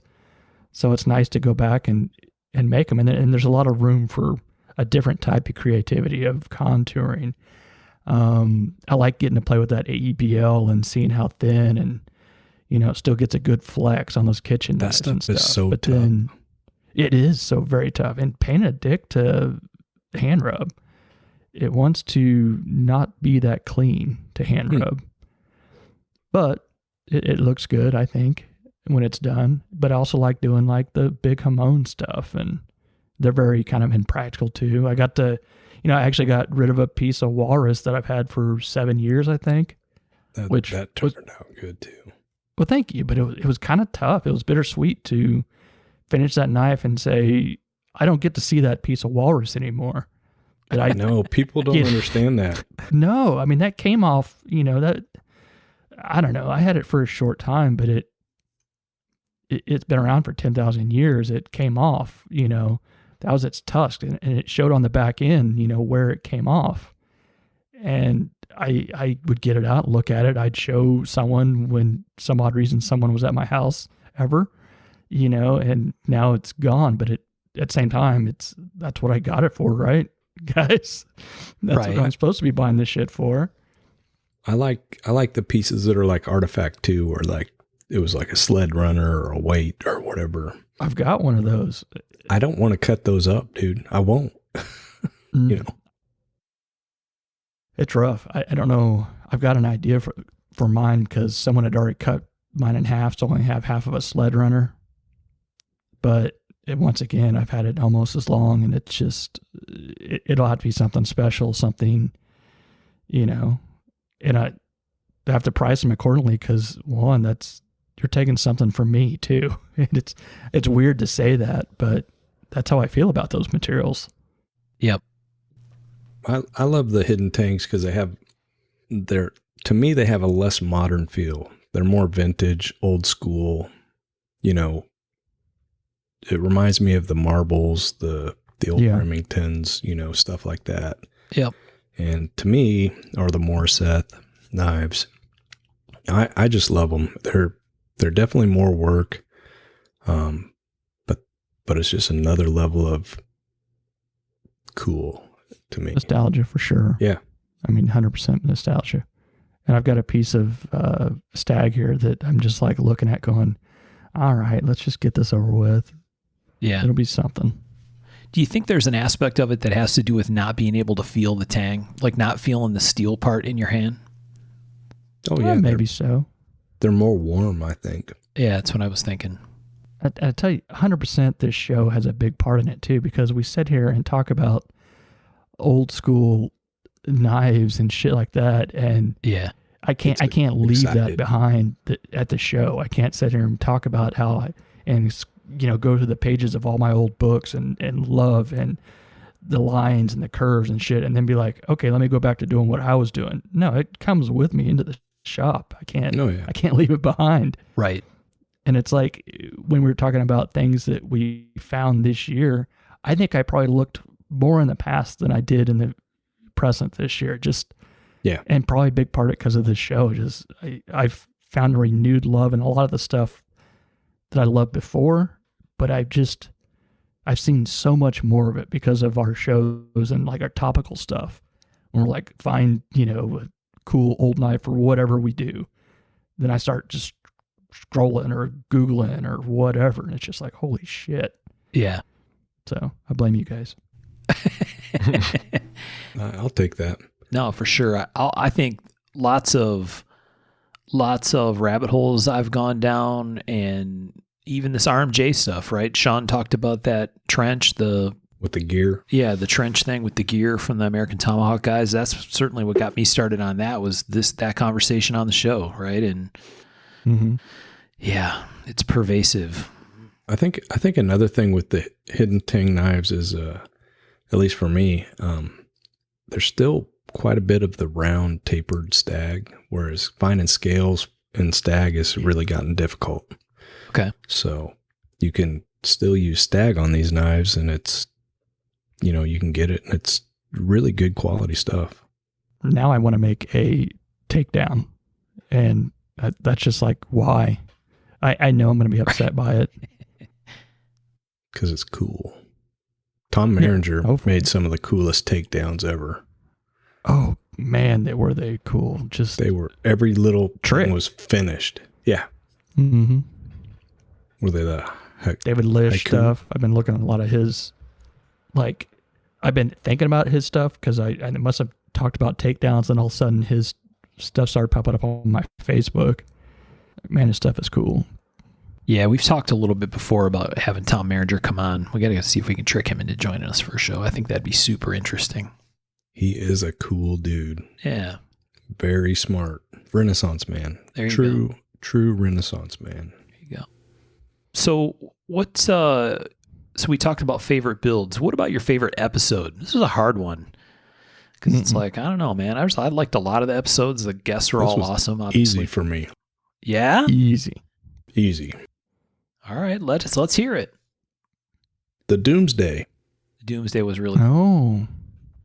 I had the most fun with that. One. I mean, we've had a lot of awesome guests, and we've had really good, I think, some good conversations. But for me, personally, I had the most fun preparing for that one that I've done on any of the episodes we've done. That was a lot of fun. It was. That was in the running for me for sure. That was it for me. What about you, Mark? I think topical wise, the Get Off My Lawn Grumpy Grinch episode was really fun. Mhm. That was a good one. I think it was cathartic for some of us. It was fun. I think we had a good time with that episode, and I think the listenership fed that back to us as well. So that came across, right? Because people seemed like they really liked it, and I think that was a fun one to do. And that's another one that feels like it was forever ago, right? That doesn't seem like it happened within the last year. For me, it seems like it happened a long time ago. Yeah. And guest-wise, that's hard because we had great guests join us. I think the episode with Grace was probably the most fun, I thought, from a guest perspective. And that might be because I knew Grace least of all of our guests, I think. So it was fun to kind of learn something about someone that we all have great respect for and really enjoy her work. And plus, she's just a riot to chat with. So the Grace episode for the interviews was what I thought fantastic. Yeah. That was my choice. 100% Grace. Is that right? Yep. Getting her on here with her knowledge and her history and shit, it's Sheffield, man. Yeah. Is amazing. It's like a link to everything that we've come from, as far as knives and the history of it. And she just, I don't know, a great guest to have on. And it was, I don't know, I felt very honored to have her on here. Yeah. So that was an easy one for me. What about you, Sean? For the topicals, I like the Dr. Birch's Cabinet of Curiosities episode. I had just so much fun on the research for that and just so much fun talking to you guys about it that, quickly went to that one. Mm-hmm. And I'm really, really proud of the Moran episode. Yeah. All the work that went in behind the scenes to make that happen and to have it come to fruition and be such an excellent episode is just awesome. I don't know if folks knew that Sean was the lead investigator on a lot of the Moran, getting he was our guest and linking to the museum. That was all Nancy Kendrick. Man, I did a little bit of cold call work and Mark did all the hard stuff. That was a fun episode. Yeah, it was. It was good. And, we talked about that thing for so long before doing it. I kind of felt bad that we'd been talking about it for so long, but we really try to do them right. And I think we did. Yeah, I think the way it ended up coming together was awesome. The idea of it became bigger than the episode, and it became harder to be like, oh shit, we better come through. Yeah. It felt like we did it a couple times. It really did. It really did. Jeez. A little behind the scenes. We don't always get it on the first try. Yeah, that one had a technical problem, big one. But seems like that may have happened today or something too. Yeah, we have them on occasion. Someone forgot to hit the record button. It happens. It happens. We've all had our moments in the frying pan, my friend. Mm-hmm. Dunk. What was that noise? Oh, that was Mark getting thrown under the bus. Right. I think for sure the research that Sean did leading to us eventually having Jay join us, I'm not sure we could have had a better subject matter expert on Moran than to have Jay with us. So otherwise it'd been us reciting like essay material. That was amazing. Yes. Yeah. So good work, man. Yeah, it was really, really great. What as we talked about the favorite episodes, I think and we talked a little about what about those episodes really gets to it for us. I think you made a really good point earlier, Michael, the whole thing about getting excited about knives, right? Or getting excited about something that maybe you haven't thought about in a while, right? And getting that idea in your head, that's really fun, right? So that at some level, maybe that's a little selfish, but if folks enjoy hearing about it and then it leads to some kind of project or down a rabbit hole for one of us, that's all win, I think. Yeah. And sometimes, truthfully, the topical stuff, it's just a good reason to laugh and talk with my friends. I don't know. That's probably selfish, but man, it feels nice sometimes when I don't realize that we've been shooting this shit for 2 hours and laughing about juvenile shit. Right. Well, and it's not like we have a lot of people to sit around and talk about knife stuff with no shows or anything else anyway, right? Yeah. Yeah. So yeah, it's been therapeutic at some level. It's been educational for sure, right? I think I personally learned a ton of new stuff between our guests and topical and history.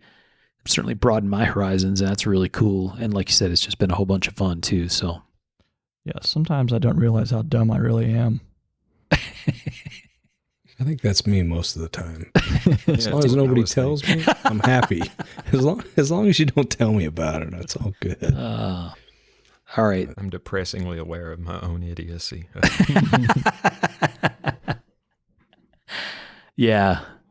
Yep. It's an unfortunate reality, right? Indeed. What are you guys looking forward to in 2021? Boy, that's a great question. Just shows, man. I just want to see some people. I'm not doing any drive-by shows this year. We'll be camped out for the whole week. Right. Tom's at least bringing a cot or sleeping bag. Yeah. Yeah. I don't know what it's going to look like this year or coming year, but, hopefully we can get some shows together, and if so, I will be there. You got to think with the vaccine and all that there's going to be shows, and we got to get back to kind of living normal again. Yeah. So I look forward to seeing some people. I look forward to, I say this every year, being more productive, and whether that happens or not, I don't know. But at this point I have to realize it's not really in my nature. Yeah. I don't know. And sometimes I'm okay with that. I go hard on projects and then slow down and then ramp up and go hard again on something else. And it's about kind of how I work, how I operate. I'm going to try some stuff this year. I'm going to try to go the other way, Michael. Slow down? Yeah, I'm going to try. Well, by speed up, sometimes I think, I don't know if I necessarily mean more work, because I've done that aspect of it. I've worked till I've had no more work in me. Yeah. And it doesn't necessarily always make me a better maker or a happier person or a better anything, except more tired. Means less time with the kids, and that's not necessarily a good thing. And that's one thing that 2020 has definitely helped with, is it's been a great deal amount of time with my kids, and I'm found out I'm pretty okay with that. Yes. And I think smarter projects working. I think if this Riot thing, I've still got some to sell, gets through, I think I've got a design kind of worked up that I think I want to do that's very much the same design language that I do, but not one of my customs, that I'll probably end up doing another one. And I've really found that I've reached people that I haven't before, which is kind of the point. Really cool. Yeah. And kind of exciting, to find new customers. I love my old customers, don't get me wrong, but I also love seeing new people, new faces, I don't know. Well, just a broader reach. Yeah, they're reaching people that I can't, and I greatly enjoy that aspect of it. Yeah. And it also, frees up some of my time, some of my bills to, do other things too. Like spend a week and a half on, kitchen knife.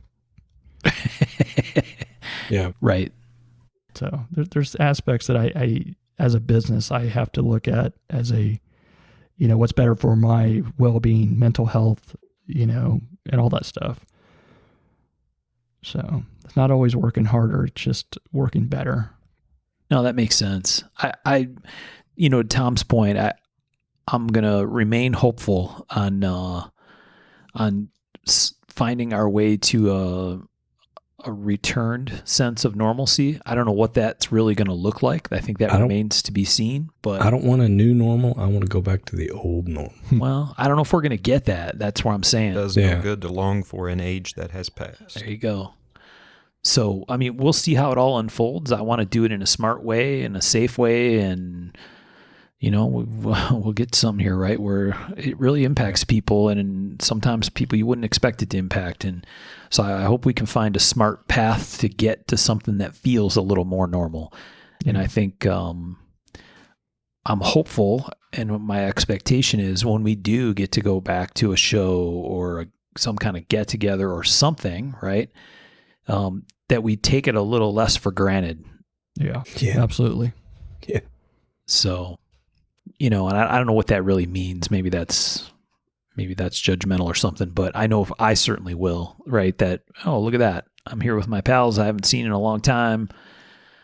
I really like this, right? Or I'm going to really take the opportunity to do this or talk to this person or go see this certain thing, or I don't know. Yep. I think it may add a little perspective, and that's not all bad. No. Yeah. Well, one of the interesting things that I think we saw, we were talking about this a little before we started recording. It looks like Steve Delac is bringing an art knife show, or attempting to, here in fall of 2021, right? Mm-hmm. What's Michael? You want to talk about it a little bit, or you want me to? What the name of the show is? And I just saw something about it today, I think. Yeah, I think we saw it the same place on Michael Walker's Instagram. What was it called? The Art of Metal? Arts show? in Metal, AIM. Art in Metal, yeah. And I think maybe it's going to be, well, I don't want to say what it was or would be. I think that's probably, it's going to be an art show, I guess.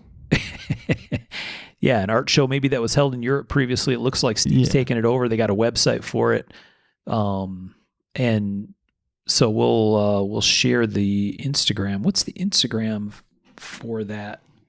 They just had it at 50/50 Productions, I think. I don't know if they had its own, did it? Maybe it does.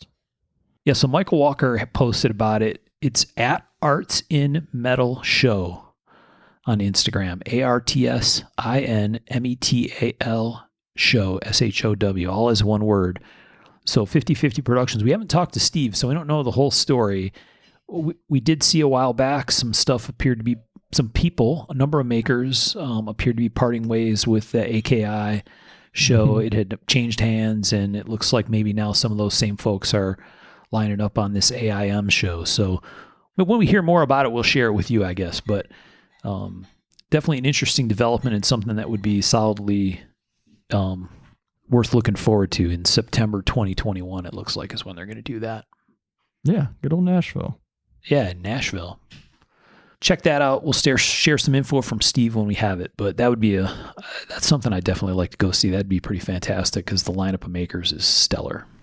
Yeah, and truthfully, I don't know about other shows. I know right now Blade is set. The other shows I really don't, are kind of up in the air right now, as far as I know. The Vegas Gathering guys are talking, hey, see you in 2021. So I think they're hopeful as well. I think that's probably where everybody really is, right? Yeah, I think, yeah. Just we're got to play it by ear, that's for sure. But I'd say if you can and have the means and feel like it's safe, try to get to a show this year. It'll be the time to do it, I think. I think the makers will be like itching to bring you the good shit, and be good for all of us. Yeah. So another thing that I think could be fun in 2021, we was it 2 shows ago? Was it in the Over the River show? We talked about the build-off thing that was happening in Nick Swan's group, Michael? Yeah. I think, who knows, 10 shows, 5 shows, 1 show, I don't know. But yeah, we talked about it. Yeah. So Nick Swan had kind of fired up what was kind of a cool throwback knife maker build-off thing in his Facebook group. And so a few guys participated. Michael was in there, built a knife. That was the walrus-handled knife that you built, right? Yeah. Which was, done by Thanksgiving, I think was the goal. Yeah. Let's just not talk about it. Let's leave that part out. So we talked about starting a Facebook group focused on the whole build off idea and trying to maybe bring some of that back. It seemed like it'd be a fun thing. Tom, Sean, what do you guys think about that idea? Oh, so long as I ain't got to participate, I'm good.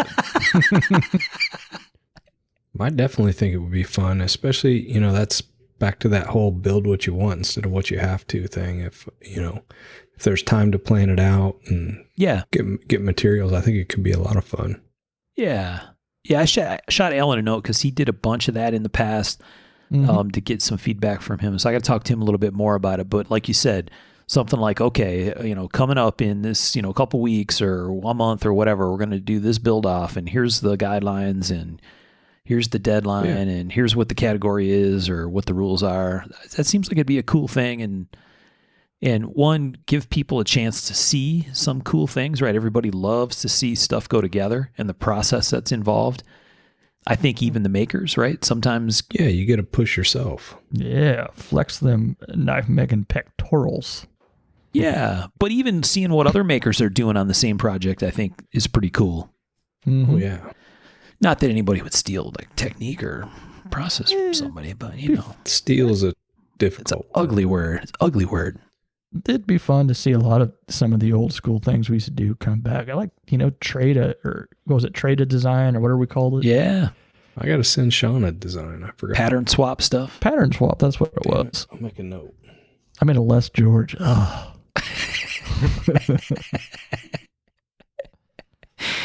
I remember a bunch of that back and forth. That was entertaining. Maybe he'll start listening if people start being like, man, they're talking a lot of shit about you, bro. Yeah, you better tune in. Why isn't he listening? Isn't he our buddy? Apparently not. And if he ain't, I think a lot of it comes down to his fucking internet connection because I talk to Les semi-frequently. And he tried to send me like 3 pictures a few weeks ago, and it literally took 10 hours. Well, I mean, he can go into town and download that stuff. He might have rules about going to town like Michael does. No more often than once per month. It's stuff like that. It's gross out there. You don't have to get out of your car. You just have to go where they have internet. Yeah, right. Drive by the library, that kind of thing. I feel you. It's in the car. So anyway, we might start something up like that. That would be fun to do, build off patterns, do that kind of stuff in there. Everybody could have a thread, right, where they're kind of showing the progress of their project. I don't know. It'd be neat. Be cool to do it judge like we did it on USN, that kind of stuff. I'm sure they did on CKNG the same way. So yeah, we'll see. Fuck. What's that? Sorry. Judging? No, my lights just went out. Oh. But never mind. I realized I'm hot linked. Okay. Suck it. Power.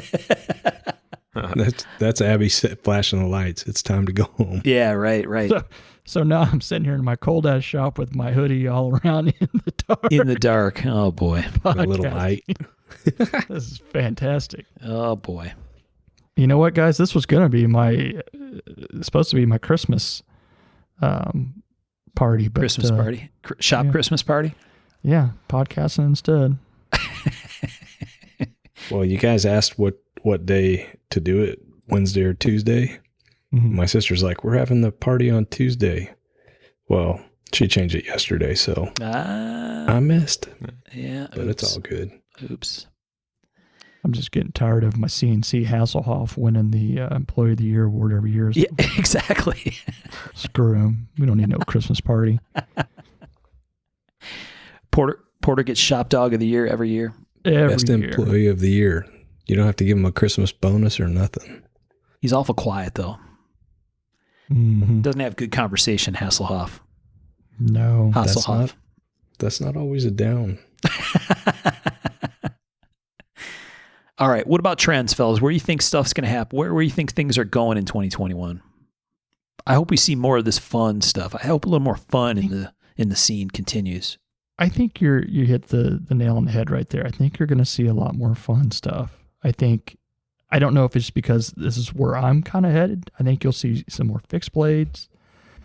I think you're seeing more in general already, but I think you'll see more fixed blades from makers you weren't expecting fixed blades from.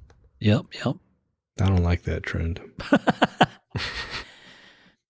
Tom's starting to feel the world closing in around him over there.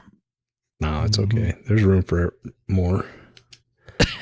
He almost said everybody, and he took it back and replaced it with more. Maybe a few more. A couple more. No, it feels like there's a vintage move too. Like, I don't know. Oh, yeah. And maybe that's part of the fixed blade thing too. Yeah.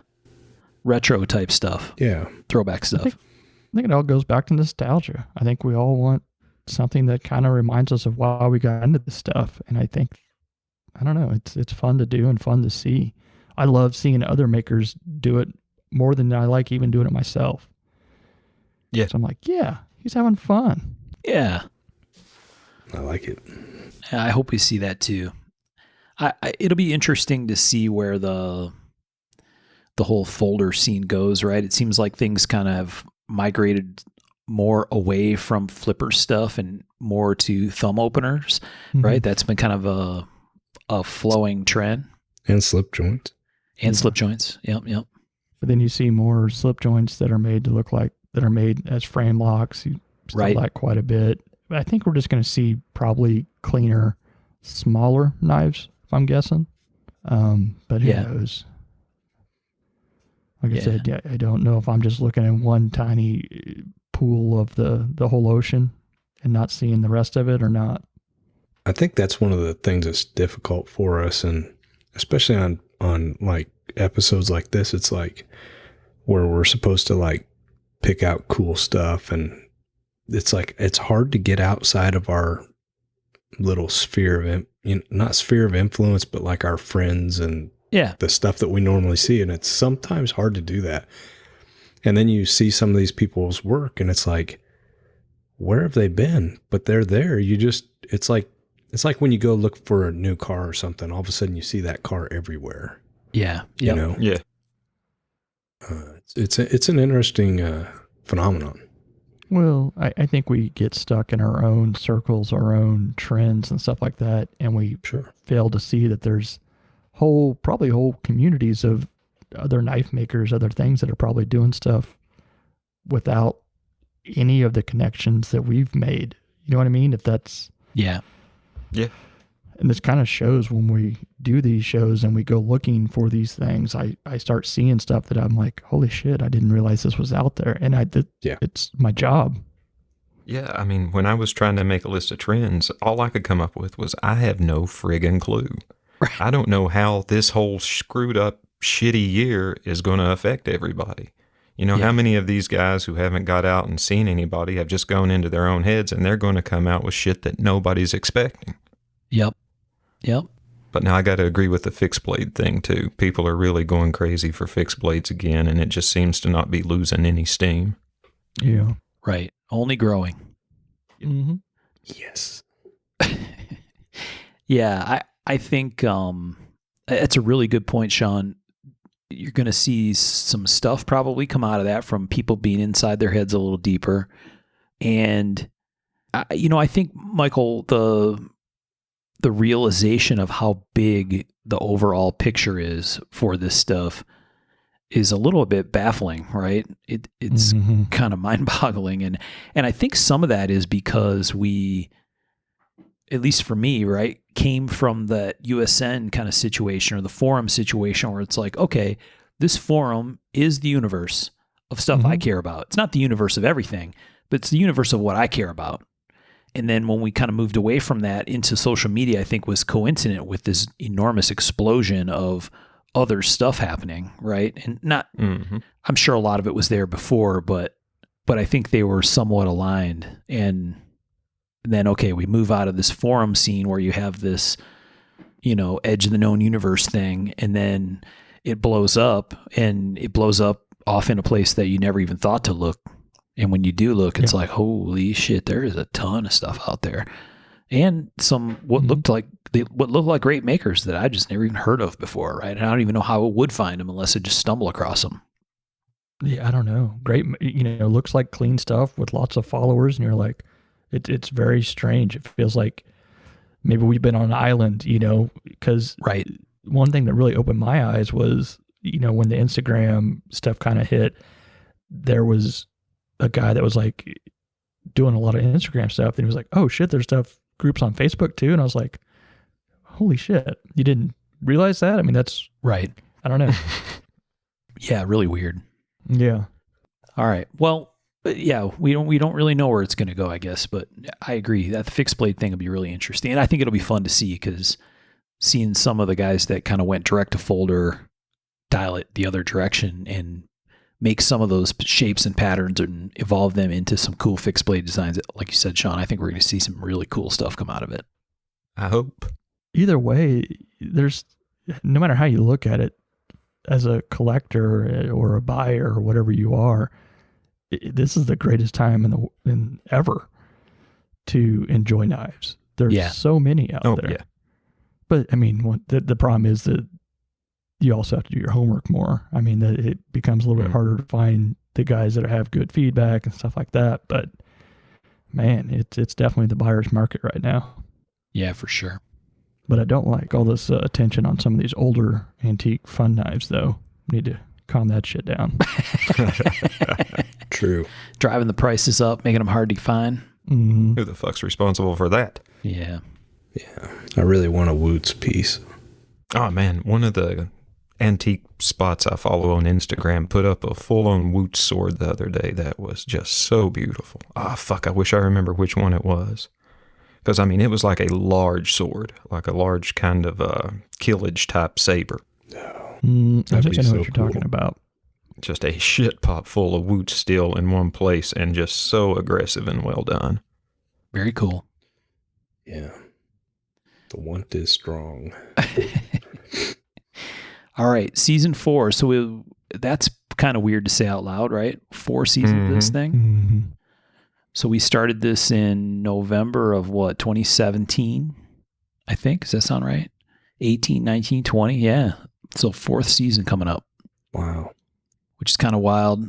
We got some pretty cool stuff happening though, right? We got some very interesting guests already lined up. So I think we're going to kick off season 4 with a bang with we know at least 3 people that are going to be on to join us, right? With some topical and a little history and a little interview type stuff. And those are all going to be fantastic. So, yes. This next one's going to be a fun one. It's going to be very interesting, I think. Yeah. So we'll tell you more when we get a little bit closer. We got some really, really cool things happening for season 4. We don't exactly know when. Some of them have some fluid timing, so we got to nail those down. But rest assured, season 4 might be the best one yet. We're going to have some great things. So I think we're really looking forward to doing that. We ran up through Moran from a history episode, and we have some other history stuff that we're going to do. Maybe we've talked about this before, but maybe what we are going to do is start doing some history minis. Mm-hmm. Right? So That could be fun. Yeah, because I think we have a bunch of important guys along the timeline that we want to talk about that we don't know if we have 2 hours worth of material to talk about, right? Yeah. Or necessarily have the guys, right subject matter guy to go grab and help us. Yeah. Yeah. Some of these guys, there's just not a ton written about them, but they need to be talked about. Yeah. Yes. And maybe we combine a few of them into one Yeah. episode. A little shot of history is not, it's not going to hurt. 30 minutes of history is a easy to digest bit of history for some of the cats that want to know, but may not be as nerdy as, some of us are. Nobody's as nerdy as we are. I don't know about nerdy. That's kind of a strong word. Are you in nerd denial still, man? Apparently. Get a hold of yourself there, Tom. Oh, It ain't a bad word, baby. Why'd your train sound all majestic and like... Yeah, right on cue. Dude, it's like right outside the office. Wow. Tom's using his mute festive. button. And yeah, right. Is that the Polar Express? Gosh. Get some hot cocoa? That's the Gentry I don't Express. get that movie. Am I the only one who don't get that fucking movie? It's a weird movie. That movie is creepy as shit. Yeah, because it's just weird all around. That's when CGI was in it. The eyes and everything. It's just... I couldn't hear anything. What movie? The Polar Express. Oh, yeah. I hated that movie. Yeah. Man, I'm glad I'm not the only one because it seems quite popular. And the first time I sat through it, I was like, this is fucking awful. Yeah. And it's Why would you- off-putting. Watch that when you have Christmas Vacation and The Christmas Story. There you go. Mm-hmm. Hell yeah. Bruce Willis. We haven't watched A Christmas Story yet this year. I'm surprised because usually isn't there like a network or two that just plays it over and over again for 24 or 48 TNT hours? does 24 hours of a Christmas. There you go. We watched Christmas Vacation 2 nights ago. Yeah. I love that. Yeah, that's a funny one. Never bad. We're not quite ready Classic. for that one with the kids. No. No. You could do the Christmas Story though, right? Oh yeah, no, we hit a ton of them. I mean, they've already been going through a ton of them. But man, I think next year we'll be ready. Maybe Hasselhoff will share his Jelly of the Month Club bonus with you, Michael. Be sweet. So lots of fun stuff coming up. Expect to see that. Some history minis, or like Tom said, maybe we combine some together. We'll have to figure out how the right way is to do that. But lots of stuff we want to talk about there. And a really nice lineup of guests, and maybe some guests that don't know they're going to be guests just yet. Creeping on them. Yeah, guests that we haven't exactly like thrown the cloak over and into the back of in the trunk of the Cadillac just yet, but we'll get them here before long. But we're gonna have some good ones this coming year, so look forward. I to like that. how a Cadillac's our NAB car now. Yes, we only nab with like the best, man. Come on. Ketamine and Cadillacs, bitch. Let's go for a ride. Yeah. What were you saying, Michael? I was just going to say the windowless podcasting van. Yeah. Yeah, that's what you're looking right about now. You're inside the windowless podcasting van, sitting in the dark recording. Vans come with windows? Sit in the dark. It's super windy out here. So, unfortunately, it seems like we have these every time we record a big episode, but we had a couple of folks pass. Sean, you want to talk a little bit about, we have a couple of them we got to mention. Well, first and foremost for me personally, a friend of mine and a friend of a lot of us, Dave Muller, passed away very recently from complications with COVID. And man, I mean, it's just a really unexpected, a real punch in the gut for me. It kind of leaves me at a loss for words.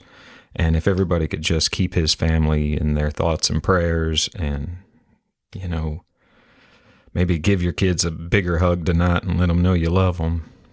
Do that, because Dave was one of the good ones, and the world's a far less interesting place without him in it.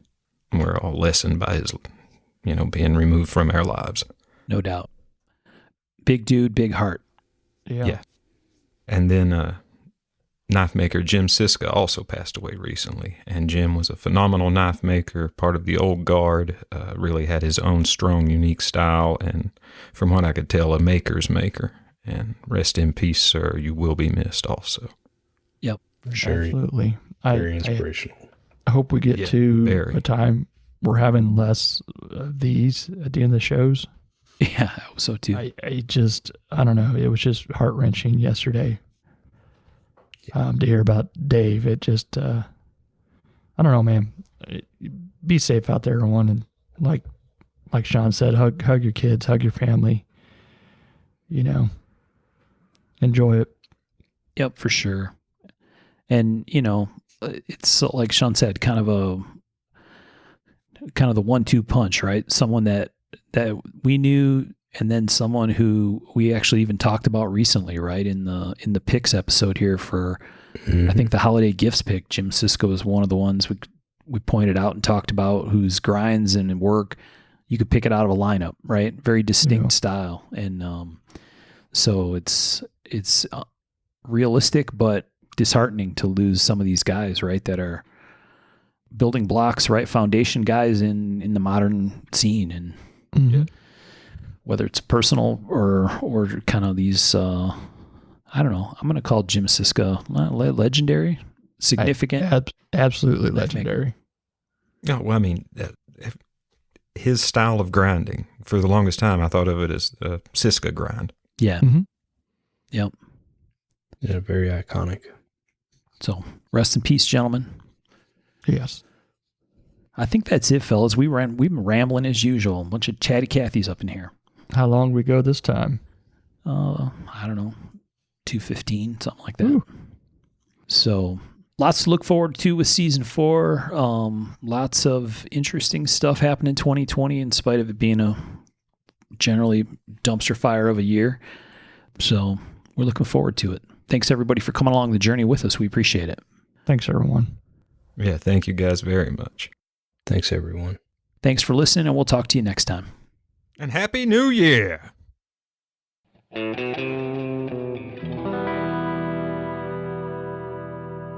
To learn more about our makers, you can find Tom Crine on the web at crineknives.net, in his Facebook group Crine Knives, or in his Instagram account at Crine Knives. For Michael Birch, check birchtreeblades.com, Facebook group Birch Tree Blade Works, or Michael's Instagram at birchtreeblades. For myself and the Raygun Bead Project, we're on the web at raygundivision.com. We have a Facebook group called Raygun Division, or my personal Instagram at msteiner. For those interested in photos, references from the show, or some discussion about the show itself, you can find us on the web at markofthemaker.com, in a Facebook group called Mark of the Maker, or on our Instagram at Mark of the Maker. Last but not least, the ultra cool and haunting background music we use for the show is a piece called Noir Guitar by Stevie's Amp Shack, found at the Free Music Archive and licensed under Creative Commons CC BY 4.0. Thanks for listening.